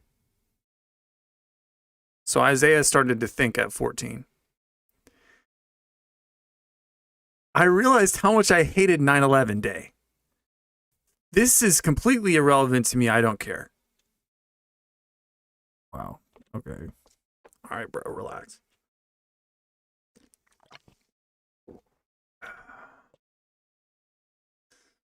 They put that shit on the TV at school, yeah. Yeah, they put it on the TV at school, bro. They made us watch that shit.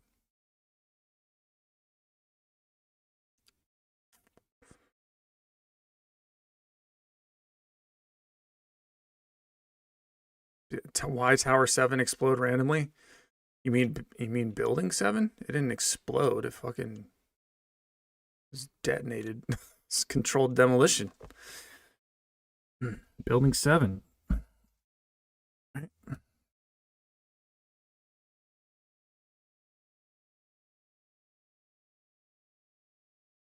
Yeah.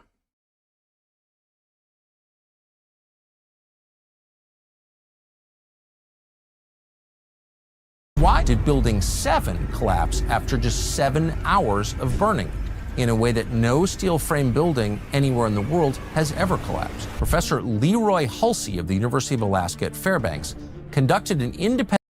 Yeah, so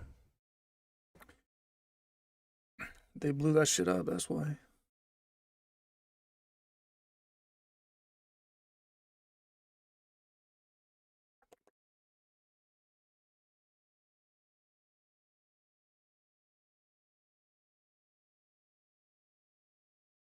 Yeah, it's horrifying.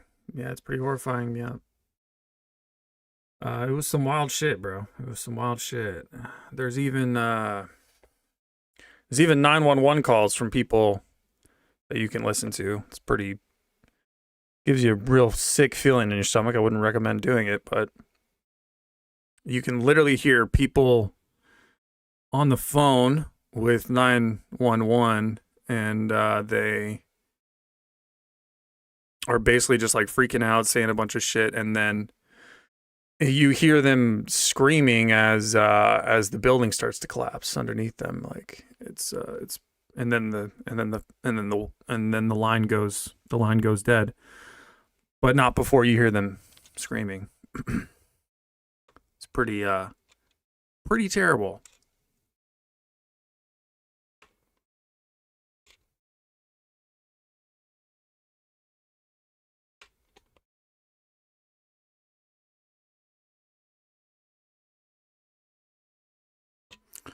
Is it really great to live in America? I mean, I don't know.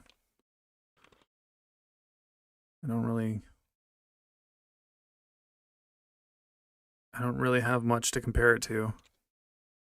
Like I said, I only lived in Abu Dhabi for a couple of years when I was 10, 11 years old, so that's all I really have it to compare to. But it's probably better than most places, but it still doesn't mean that it's great.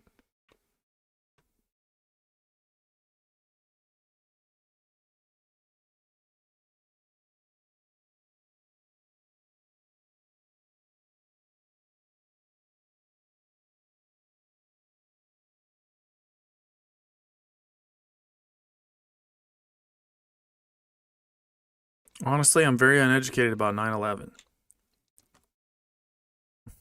Isaiah, it's probably because like you hate hearing about it. The gist is, there were two huge towers in New York, the tallest in the whole city, and called the World Trade Center. And one plane flew into one building, and then another plane flew into the other, and they both collapsed. I think it was like, what? How many people died in 9/11? It's like thousands.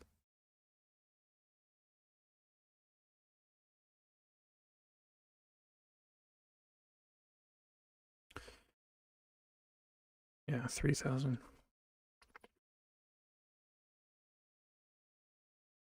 Yeah, 3,000 people, huh?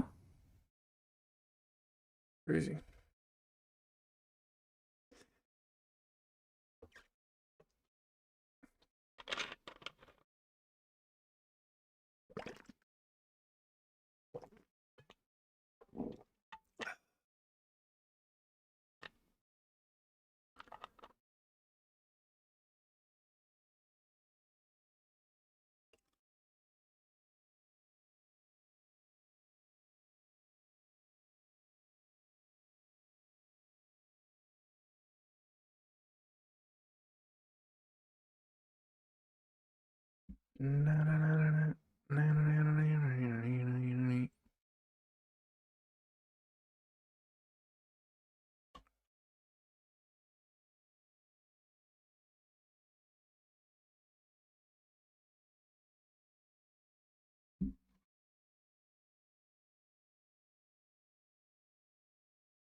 Do you think that the Strait of Hormuz is open? Is the Strait of Hormuz open? Not fully open. No. Can we go to the New York Times?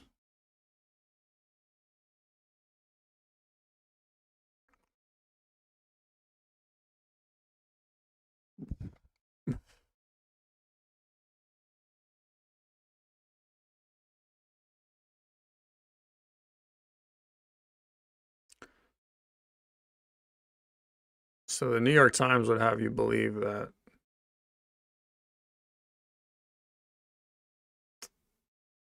there's talks, there's the possibility of talks between Iran and the United States, but I have it on some intel of mine that there will not be any talks anymore. Because Iran is not, the guys in the Iranian government who would have talked and wanted to talk to the United States to get some sort of deal made, they are now basically kidnapped by a man named Vahidi, not to be confused with Santini.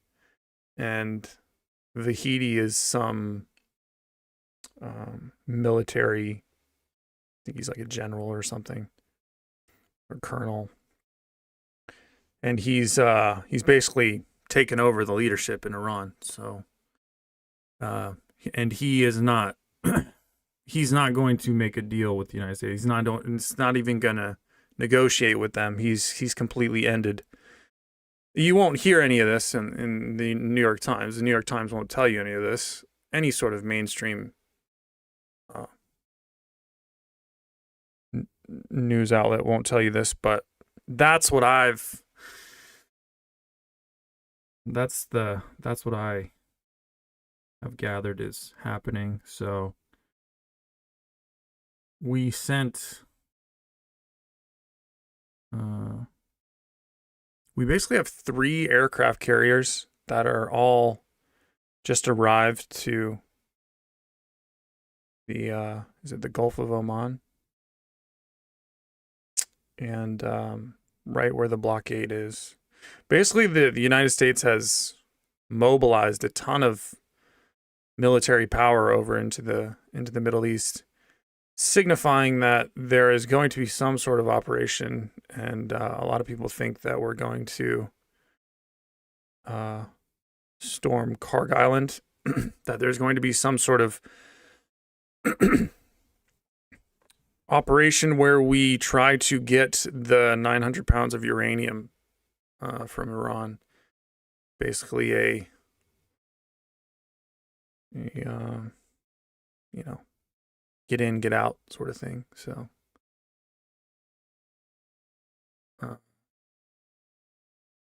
yeah, I definitely don't think this war is ending anytime soon. Things are only going to escalate.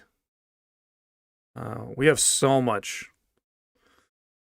military power over there. It's pretty wild.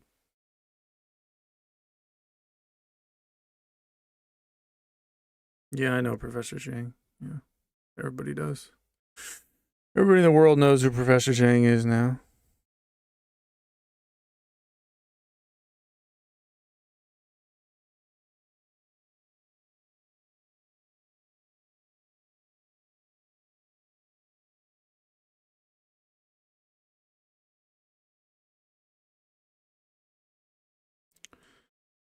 I love this. Kill the hive mind says, it's not real, bro. Relax. You're not ahead of the curve for believing your TV. I love these sorts of sayings because it's so easy to make them. If you believe anything, if you like believe anything is true or happening, people can just say, it's not real, bro. Fucking relax.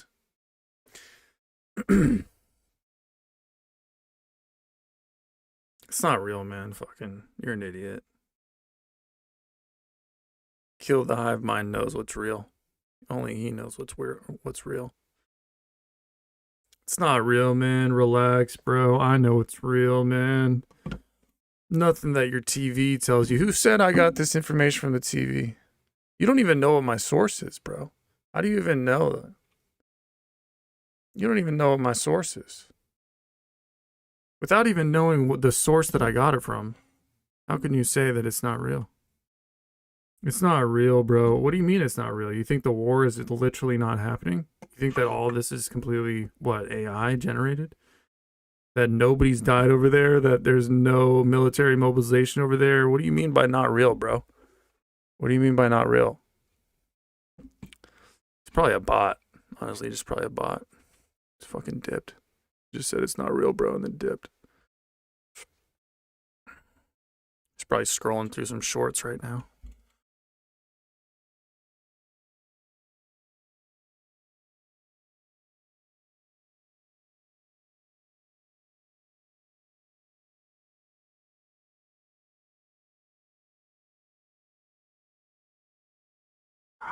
Do pee. Okay. I'll be back.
All hail the chair, let's fucking go, baby. All hail the chair. All hail the chair. You better hail that chair, nigger. Whoa, I dropped the hard R. Holy fuck.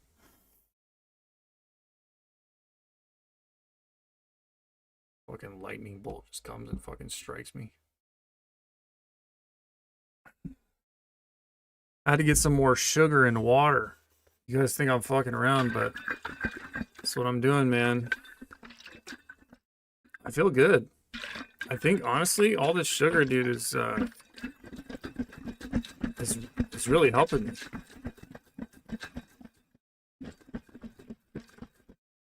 I feel good, dude. I feel a lot better. Having the sugar for the last couple days. I think I just need to just pound the sugar, huh? It makes you feel good, dude. Honestly, makes you feel good. I think it does a lot for your mental health. Maybe this dude's right.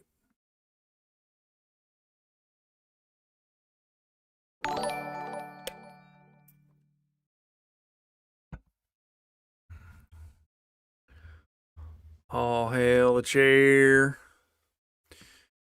Wolf White says, sends the $2. Thank you. Says, Marcelito es muy bonito. Is that, Marcelito, estás muy bonito. I'm very beautiful.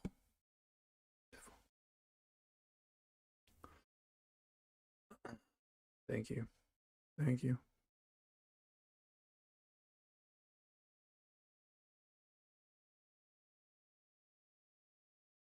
You guys think I'm going somewhere? I'm not going nowhere. You guys thought I was done. You guys thought I was done and dusted, but I'm not. It hasn't even begun, man. I'm indestructible, bro. You thought I was depressed? Think again. You thought the world had gotten me? Think again. All I need is just sugar. And I'm back from the dead. Back from the dead. It's crazy it's crazy how much, like, if you just start pounding sugar, you start drinking like a ton of sugary drinks, you actually just start feeling like way better. You just have, like, you're in such a good mood. I don't know, dude. There's something to the sugar thing, I think.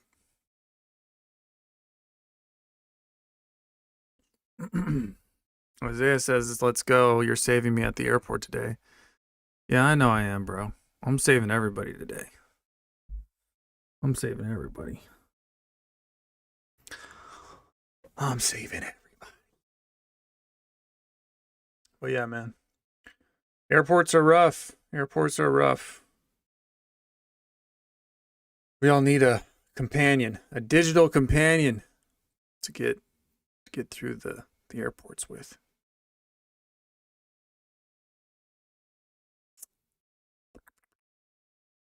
Disturbed Indestructible. Yeah, it's a good one. It's a good song. Call Raymond. I don't have Raymond's number.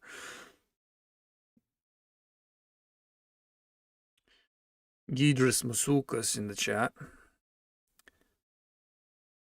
Thanos's cousin, younger cousin. Gidris Masukas. The Gidris Masukas. That just sounds like the final fucking boss of some fucking video game, bro. Gidris Masukas. It's got to be the dopest name ever. I'm jealous of your name, bro. I'm jealous of your name. Motherfucker. You want to trade names? Trade me your name, bro. Let's trade. Or I'll just take it. I will be I will do diplomacy at first, and if that doesn't work, I'm just going to take it by force.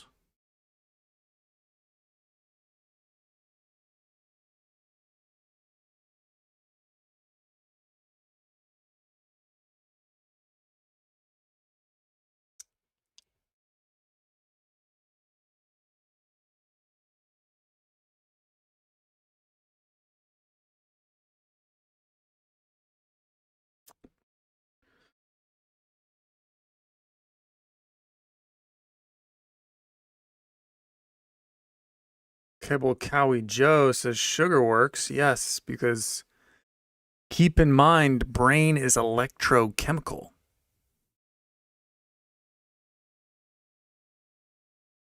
All right. By the way, I did the same as you in 2023. Quit my job. Took me a year. It was a waste of time, but needed that use. Use this time wisely. Yeah, I intend to, man. I intend to. Use it wisely. Use wisely. Yes. Wisdom, bitch. Wisdom. Yes. Yes, queen. Wisdom.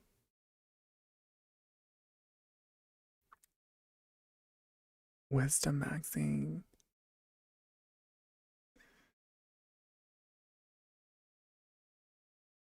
Marshall, are dating any beautiful ladies these days? No, bro. Fuck.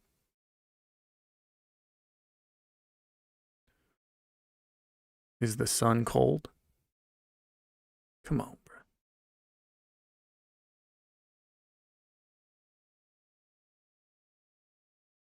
Do you think we choose these lives before birth? I don't know, bro. If we do, I'm a fucking idiot. That's all I have to say. I regret my choice. That's all I gotta say. I don't know what I was thinking. I must have been fucking off the sauce, off that fucking scissor when I fucking chose this.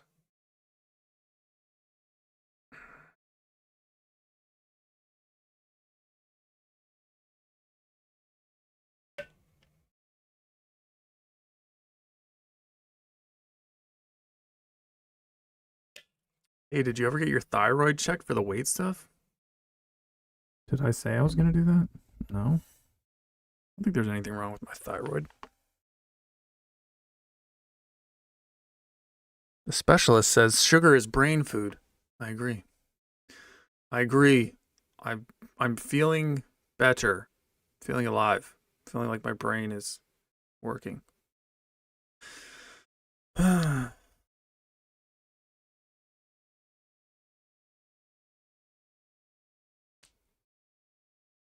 Odd Fitness Tim Brennan says I had 3 months off when I was out of work, spent all my savings. Damn, bro. Hope it was well spent. Hope you got a lot of memories from that.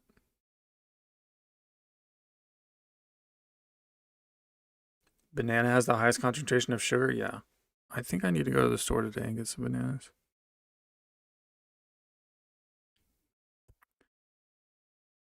Might go run too. Who knows? Let's get crazy. Go for a run.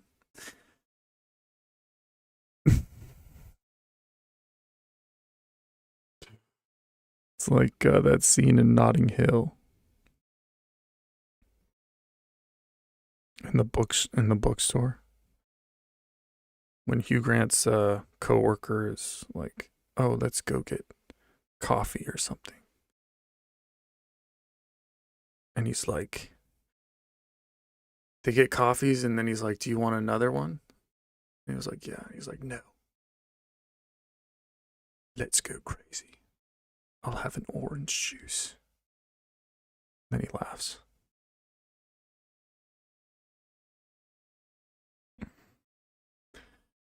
Oh, God.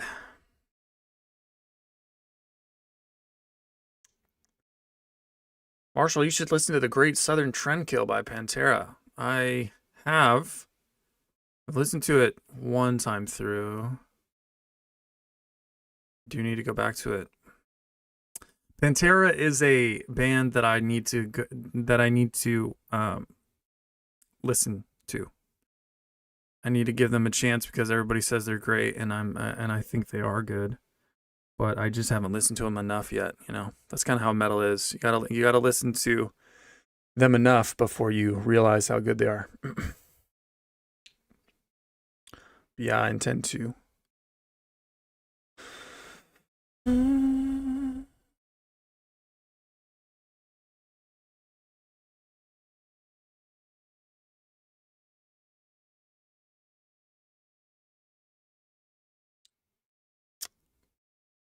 Steak has everything you need. I don't know, bro. I don't know. You ever tried a fucking 32 ounces of sugar water? I don't know. I mean, every time I eat protein, I don't really feel like super energized. I don't feel like super sharp.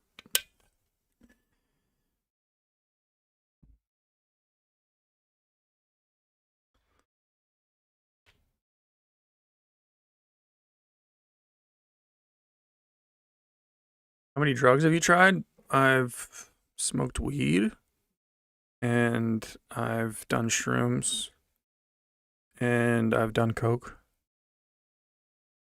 That's it. Yeah, that's it. Coke is a hell of a drug, I tell you that. I tell you what, man.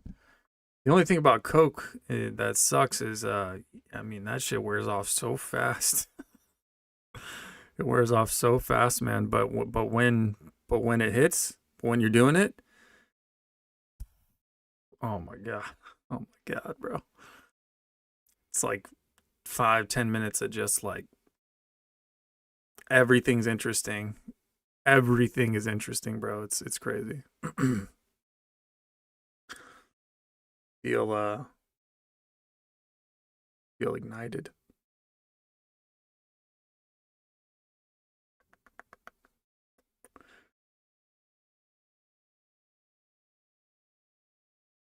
Marshall, do you like big roller coasters? I do. Although I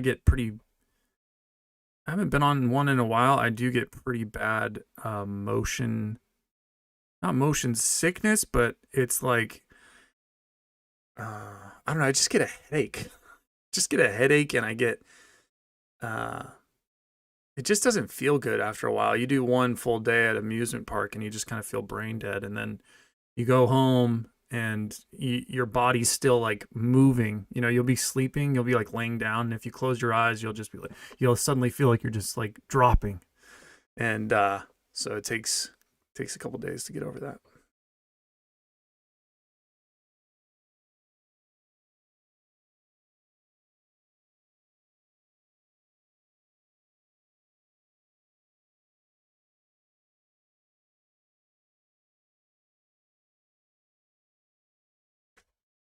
LSD lasts so long, feels like forever, Isaiah says. Yeah. Yeah, I've never done LSD. I mean, shrooms lasted quite a while, but I hear LSD it lasts longer. Yeah, I've never been able to bring myself to do LSD. It always just kind of sussed me out because it's not natural.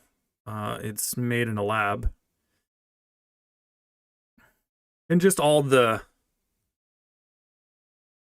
personal anecdotes, reports that I've heard from people, they all said that shrooms was a lot better, a lot cleaner of a high, a lot more organic and chill. So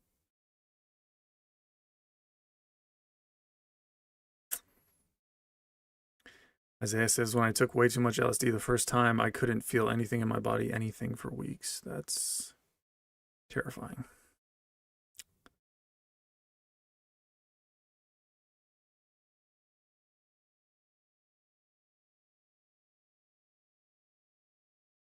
Are you on the spectrum, Marshall? I mean, possible.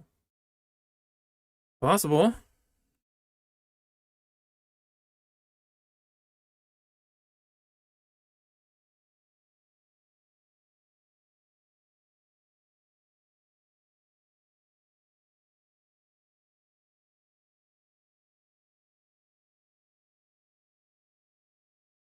I'm not sure how much of us are on the spectrum versus we we seem like we're on the spectrum because we've adapted or learned certain defense mechanisms because of trauma or abuse or things that were done to us. Not physical abuse in my case, but psychological abuse, emotional abuse, that stuff. But or just bad relationships or whatever people have gone through. You start to develop these defense mechanisms, protect yourself, and then it kind of seems like you're autistic, but I'm not sure it's. I never really got the sense when I was a kid that I was on the spectrum. I was somehow different from people. I didn't feel like that. When I was a kid, I felt kind of the same as everybody else. I didn't,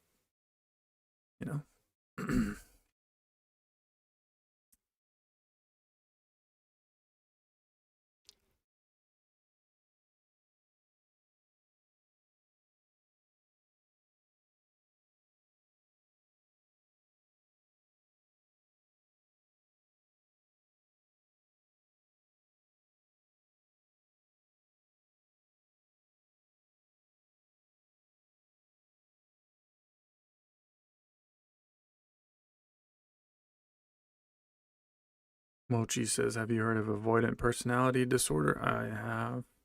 Don't really. I haven't really read anything about it. I don't really know much about it. The only thing I know about it is that apparently I don't know, they withdraw whenever you try to get closer to them.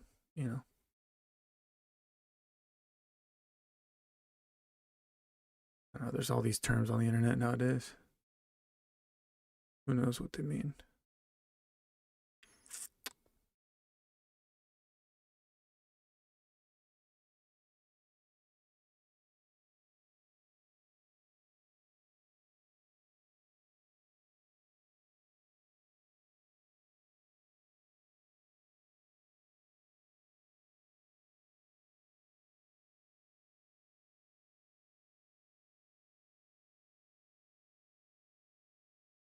Have you thought about van life and getting off the grid? I have. Yeah. I spent a lot of time doing that last October when I was planning on quitting my job for the first time.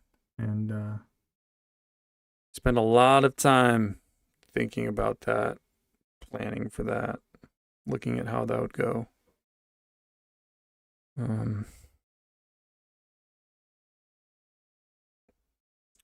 The guy that I was watching on YouTube, he basically described it in a pretty good way. He said, any sort of living situation that you have, you sacrifice either comfort or freedom. You have to decide where you want to be on the spectrum of comfort and freedom. He said the more comfort you have, the less freedom you'll have for most of us, except for the uber wealthy. And the more freedom you have, the less comfort you'll have. So,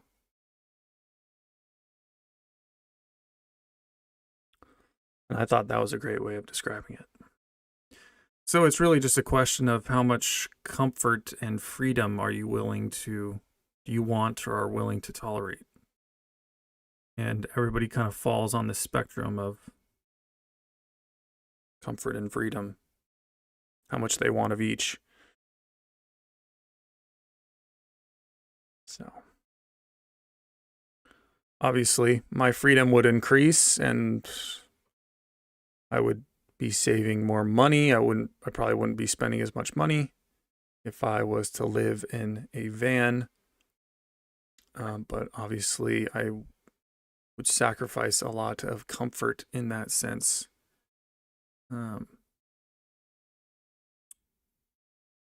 So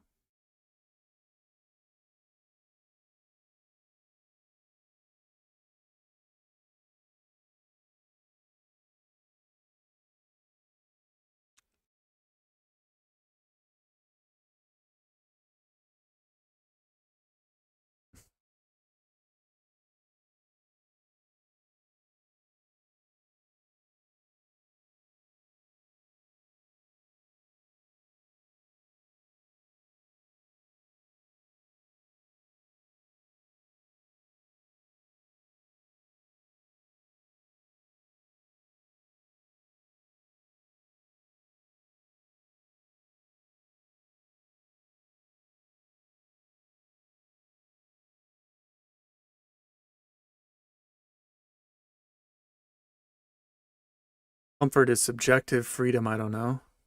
It's interesting. I might agree with that.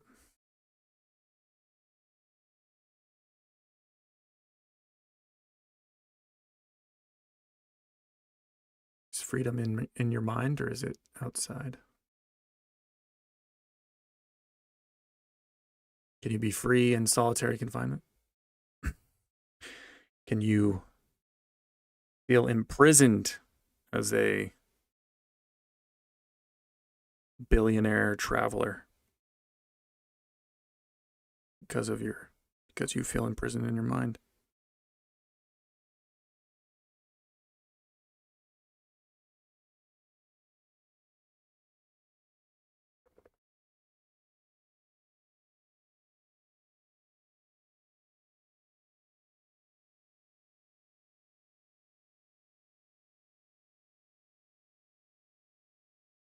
Learn the guitar, use Gojira as your inspiration. This will change your frame of mind.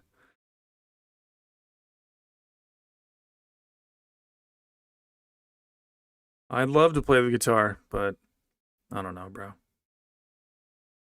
Every time I try to learn an instrument, I just give up. I spent $700 on my electric piano and I never play it. And I don't want to do that again with a guitar. And although you can get a cheap guitar, I could probably get a cheap electric guitar. Just start out first, get a small amp, something small, just to make sure that if I do end up not devoting myself to it, that at least it didn't break the bank. Yeah, I could probably do that. I'd love to play the guitar. My dad and my brother play the guitar though, so I feel like, I don't know, it'd just be another fucking dude that plays the guitar. But yeah, it'd be cool to learn some Gojira riffs, that's for sure.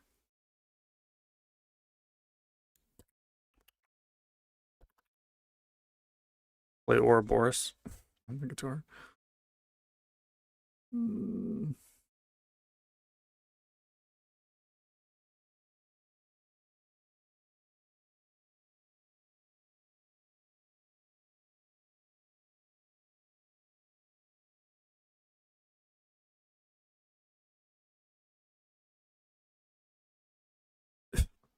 Although I didn't ever like reading, and I think this sort of, I will say, this whole commitment to reading 1 hour a day is going a lot more successfully than I thought it would. I haven't missed a day yet since mid-March. And I've finished 2 books already, and soon to finish a 3rd one here in the next week or so. And that was just from, like, obviously, most of these days, these past days that I've read, I have not felt like reading. I don't ever really feel like reading. But I have the time, number one, and I know that it'll only be an hour, I know that it'll only be an hour,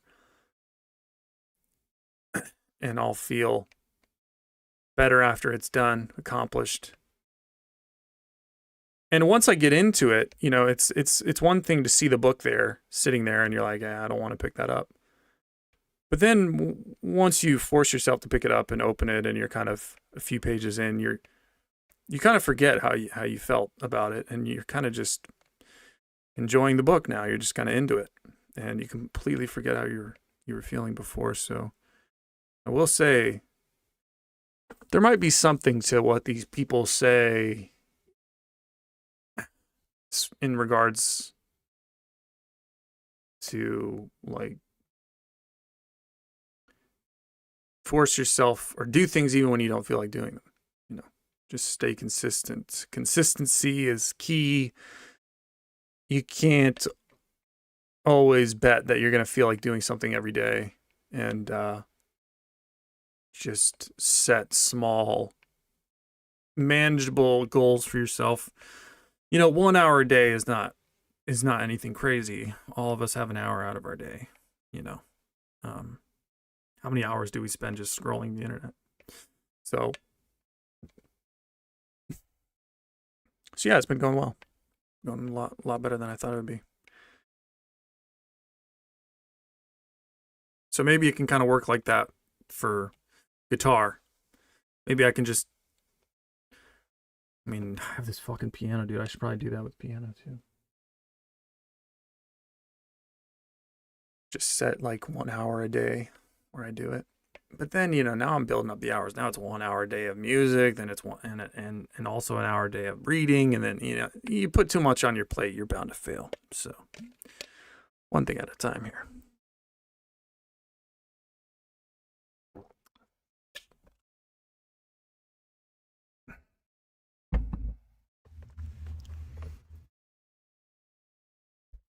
I'm shit at being consistent, says Gavis the name. Yeah.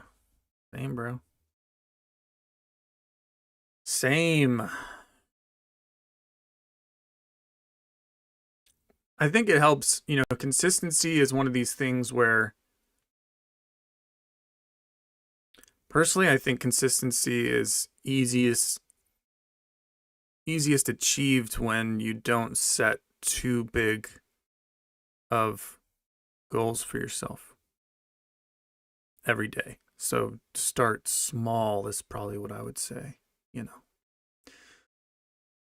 So if you're like shitty at working out, just say, you don't have to go to the gym and work out an hour and a half session every day. Just be consistent at doing 10 minutes a day, something small, at least moving, just moving, just start at a point at which your energy level can handle it.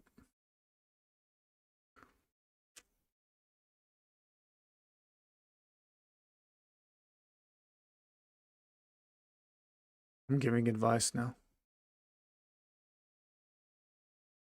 The depression maxer is giving advice.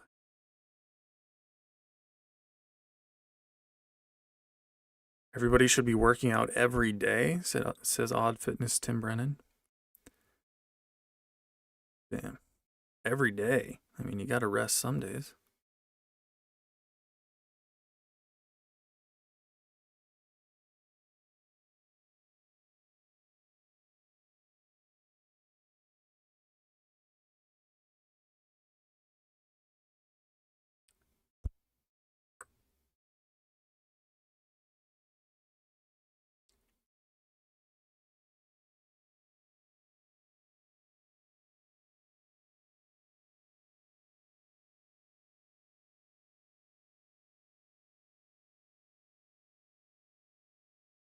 Isaiah, how do you play guitar, man? You're really good at guitar. How'd you get so good, man? Did you just always enjoy the guitar?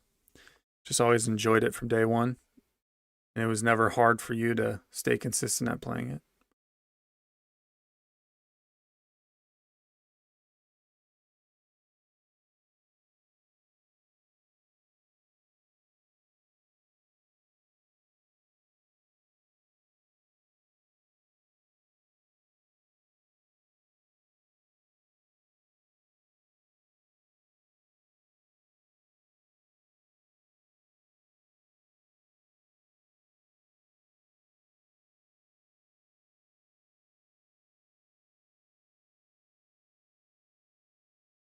Isaiah, I asked you a question, bro. Answer me. Answer me. Who do you think you are? I'm gonna unmod you.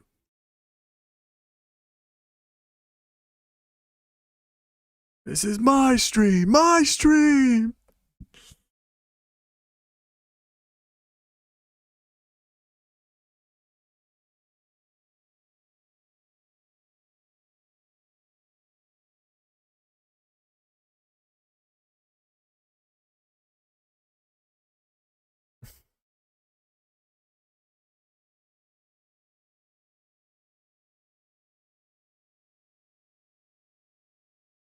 Those old, what did you ask, Marshall? I'm hearing you. Nah, bro, I fucking already asked it. Well, you just tuned me out? I'm not gonna ask it again, bro. You should always be listening to me. Let that be a lesson. Um, there's a dude who like tried to book a one-on-one consultation call with me.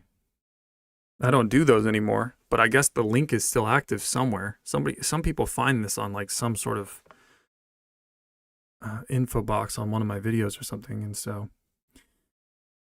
they try to click it to do it, but it doesn't go anywhere, and then they send me these emails. But the funny thing is, he sends me this email saying like I tried to do it and it didn't work, but his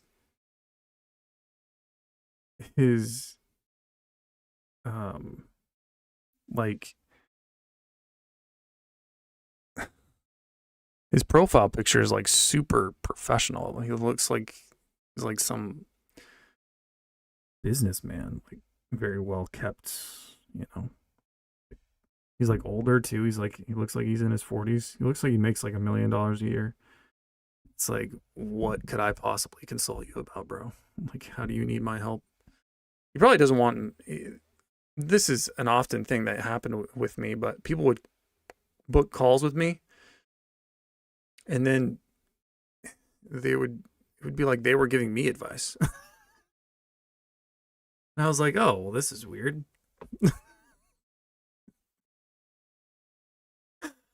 Like, you're paying me to coach me, to give me advice, help me. Okay, this is all right.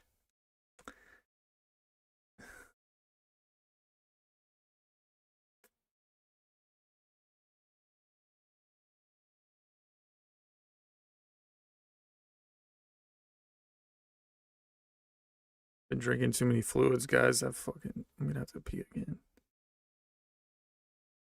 Peeing like a villain.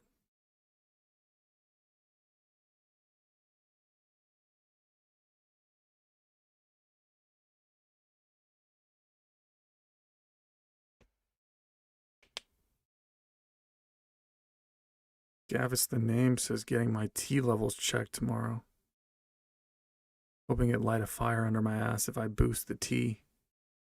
Have you thought about checking your levels? Could be the reason for the low mood and motivation. No, I haven't really thought about that. I don't think I have low T. Also, the reasons that you have low T is not because you just have low T. You know what I mean? It's not like your testosterone is low just because your testosterone is low. It doesn't just lower. There are causes for why your T is low. And the solution is not to just inject yourself with testosterone because you have low T. It's to figure out why you have low T and correct it naturally. You're not fixing the problem, you're just masking it.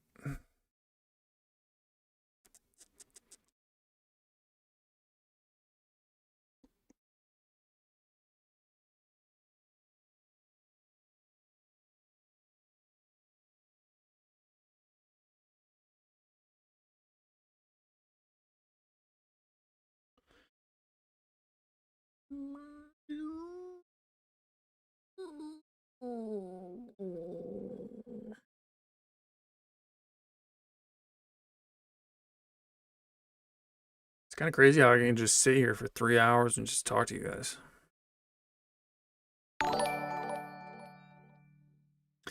Isaiah says, sends the $2. Thank you. He says the master will appear when the student is ready.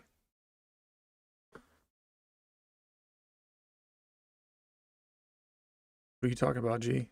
Who are you talking about? Master will appear when the student is ready.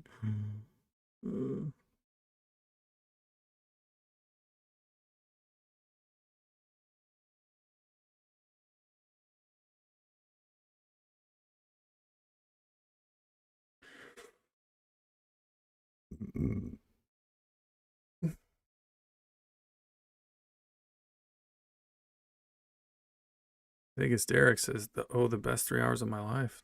Hell yeah, bro.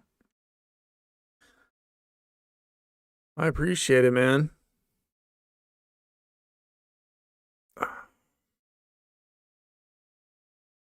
I was gonna say I don't know how people could find this interesting, but I have to be more positive about myself, you know? You gotta love yourself because you're the hardest one on yourself.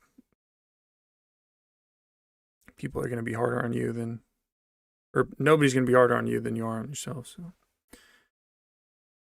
or I don't know what I'm saying, but you know, I think it's like love yourself because nobody else will or something. I don't know.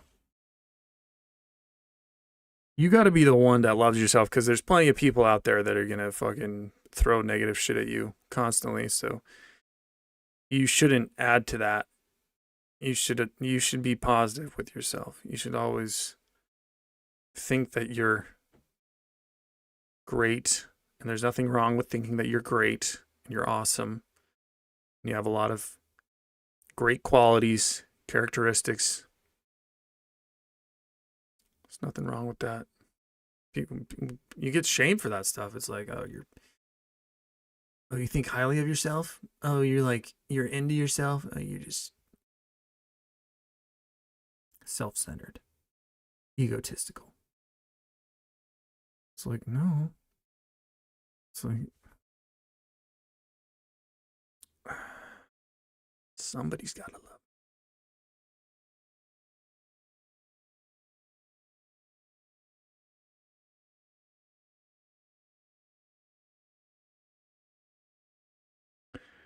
Alice says, when you're ready to learn, Isaiah will come to you. I think that's what he meant. Yeah, that's exactly what he meant. He'll just appear outside my door with that fucking grin.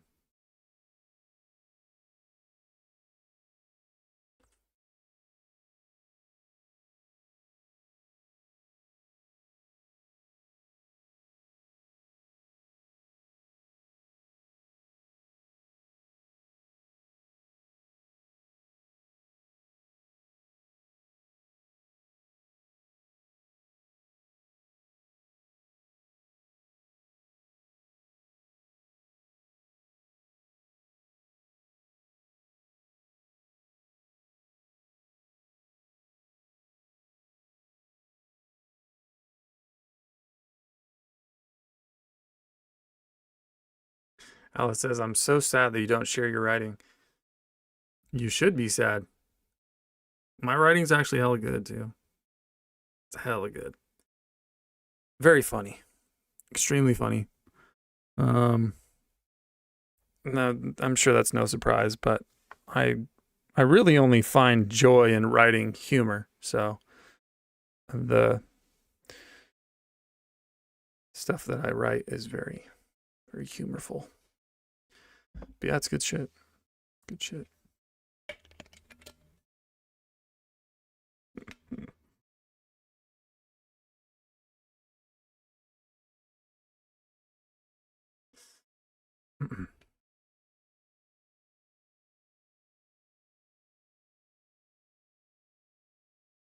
I bet it's dark humor. Yeah, it's very dark humor. Extremely dark. Maybe I'll read in the future. But honestly, I'm probably gonna. Should I call it, or should I just keep sitting here? Should I look it? I also have to pee. Here, let me look and see if I have. Oh, you know where it would be? It would be on. It would actually be on.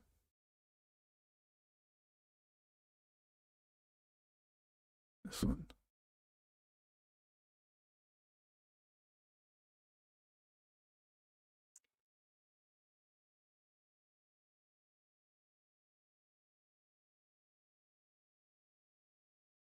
Oh, there we go.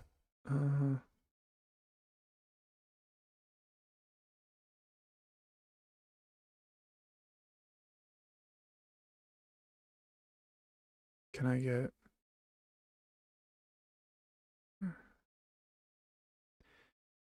like this?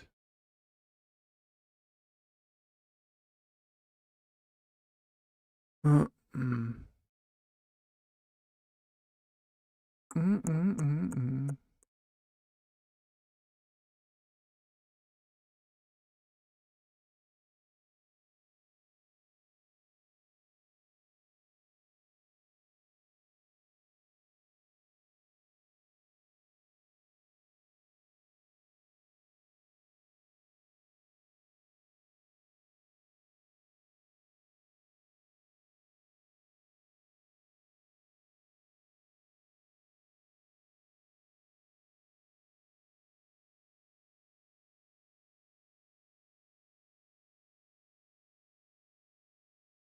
I'm just reading it over so to remember if it's any good.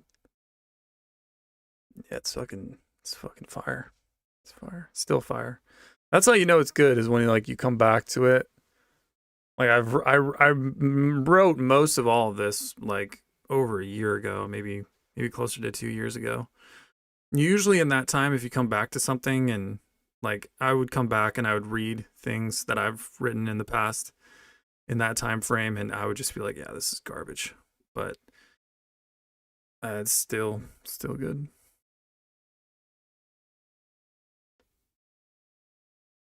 Still good. Yeah, maybe I'll read it next time, but I don't know. It's a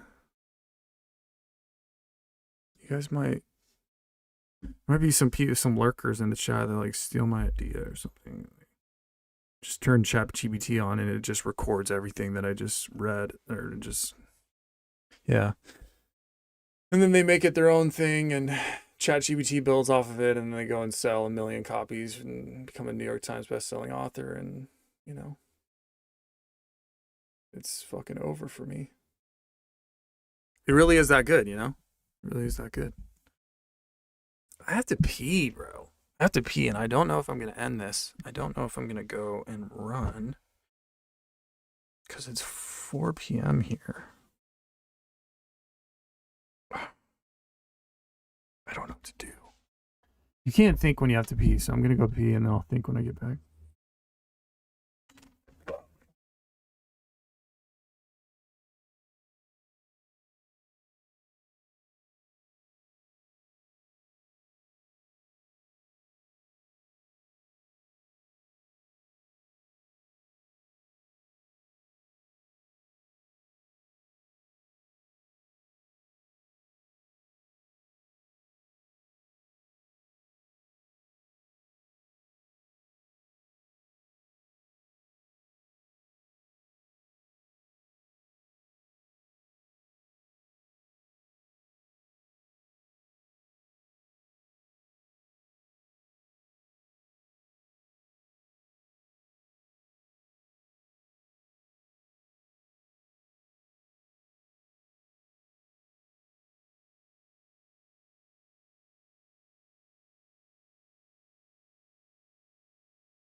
Oh, this will be good. This will be really good.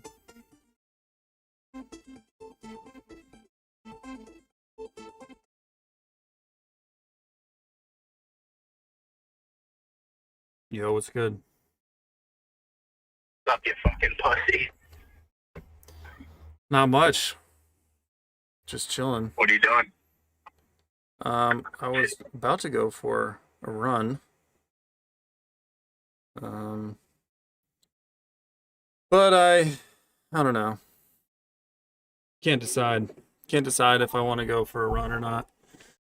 Cause I ran not yesterday, but the day before, and then I did the bike yesterday for like an hour. So I don't know. I'm just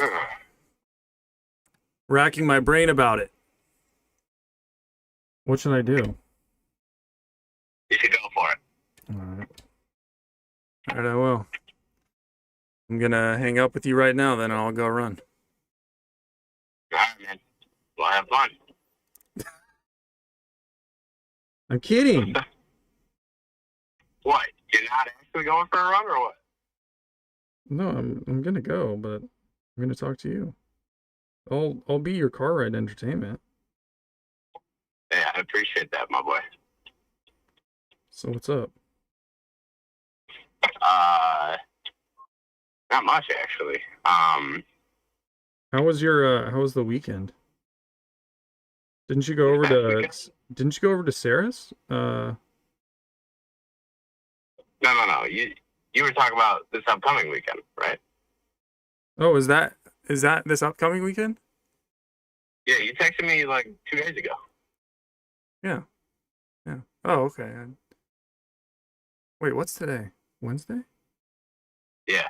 Oh, okay. Yeah. Okay. I'm thinking it already happened.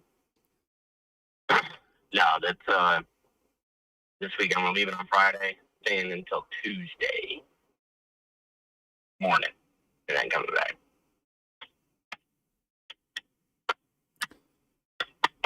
Nice. Yeah, her sister and her brother-in-law are going to St. John's for a week, so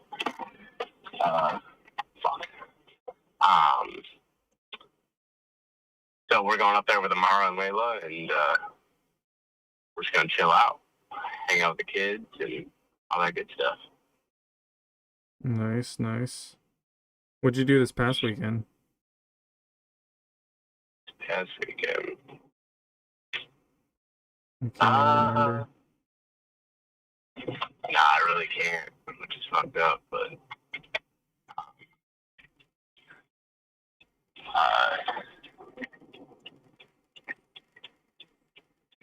dude, this downtown traffic is ridiculous, man. I mean, these niggas just won't let a nigga hit. So, Yeah, bro. You gotta fucking force your way through it. It's the fucking jungle. this past weekend, this is what I did. Yeah. Friday, I just hung out, did nothing. Saturday, I Wait, believe. hold on. Give me a second.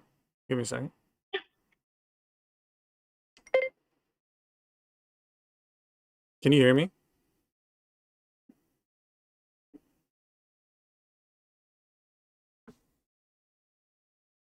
Yo. Can you guys hear him?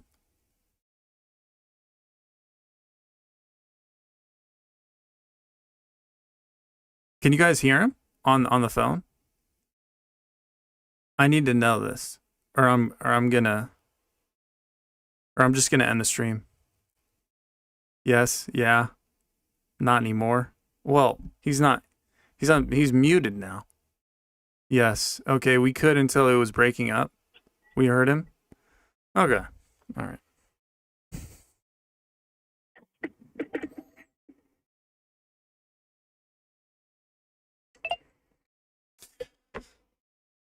All right, go ahead. Saturday, the NHL playoffs started, so I was watching that, and I went to the bar to meet my boy Danny and another one of my teammates. And dude, I don't know what happened, but I got blackout drunk, dude. Not good. Okay, was not planning on doing that. And dude, I don't know how I got so fucked up, but I don't remember any of the night. Danny had to drive me home. And then I woke up the next morning.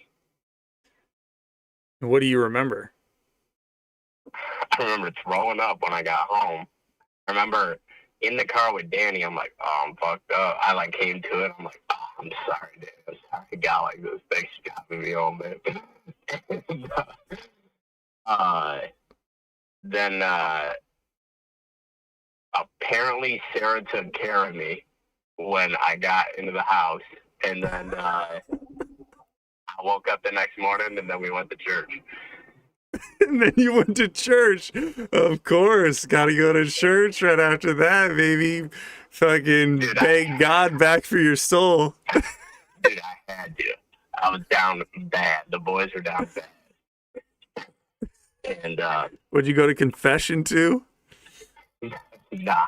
But I did say a little prayer. I was like, I can't be doing this, my man. I'm sorry. And, yeah, then I had hockey again, and I only had one beer, and then I left. I was like, I gotta go. So, yeah, Wait. that's what I did this weekend. Wait, so you were watching one of the playoff games when you got obliterated? Yeah, I was watching the Philadelphia and Pittsburgh game because Danny's a Flyers fan. So, I was getting all hyped up for him because, the Flyers have been shit for years. Not as bad as Buffalo, but it's been pretty shit for a while. And they ended up winning. They're actually winning the series 2-0 right now, which is awesome. Pittsburgh looks like absolute dog shit. So it wasn't even, I mean, that's crazy because it wasn't even like, you weren't even watching Buffalo. You weren't even watching like the Blues or anything. Like you were just watching some random game. What fucking, what day was this? Was this Saturday? Yeah, that was the first day of the playoffs. And you were just at his bar? Yeah, at his bar, and they were winning. And then we ended up putting money on some of the game, and my bet hit, so we were all hyped for that. Oh, shit. Then we started doing shots, and then I woke up in his car for a split second. It felt awful. And then got out of his car. Somehow made it to the apartment.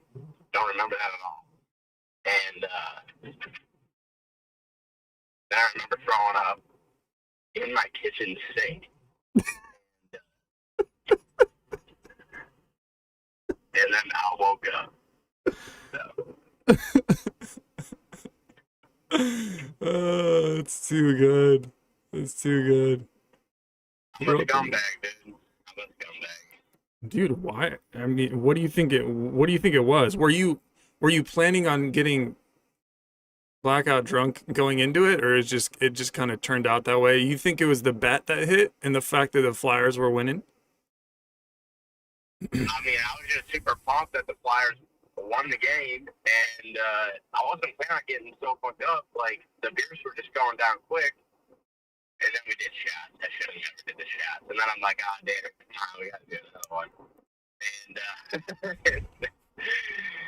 then we did another one. I think we did another one after that, and it was just fucking bad decision making, for sure. Damn. Yeah, I'm the worst. I feel like I fucking piece of shit. But Damn, bruh. Yeah, I get last night too. And winning, pretty good game. And Danny fucking sliced his fucking elbow open, and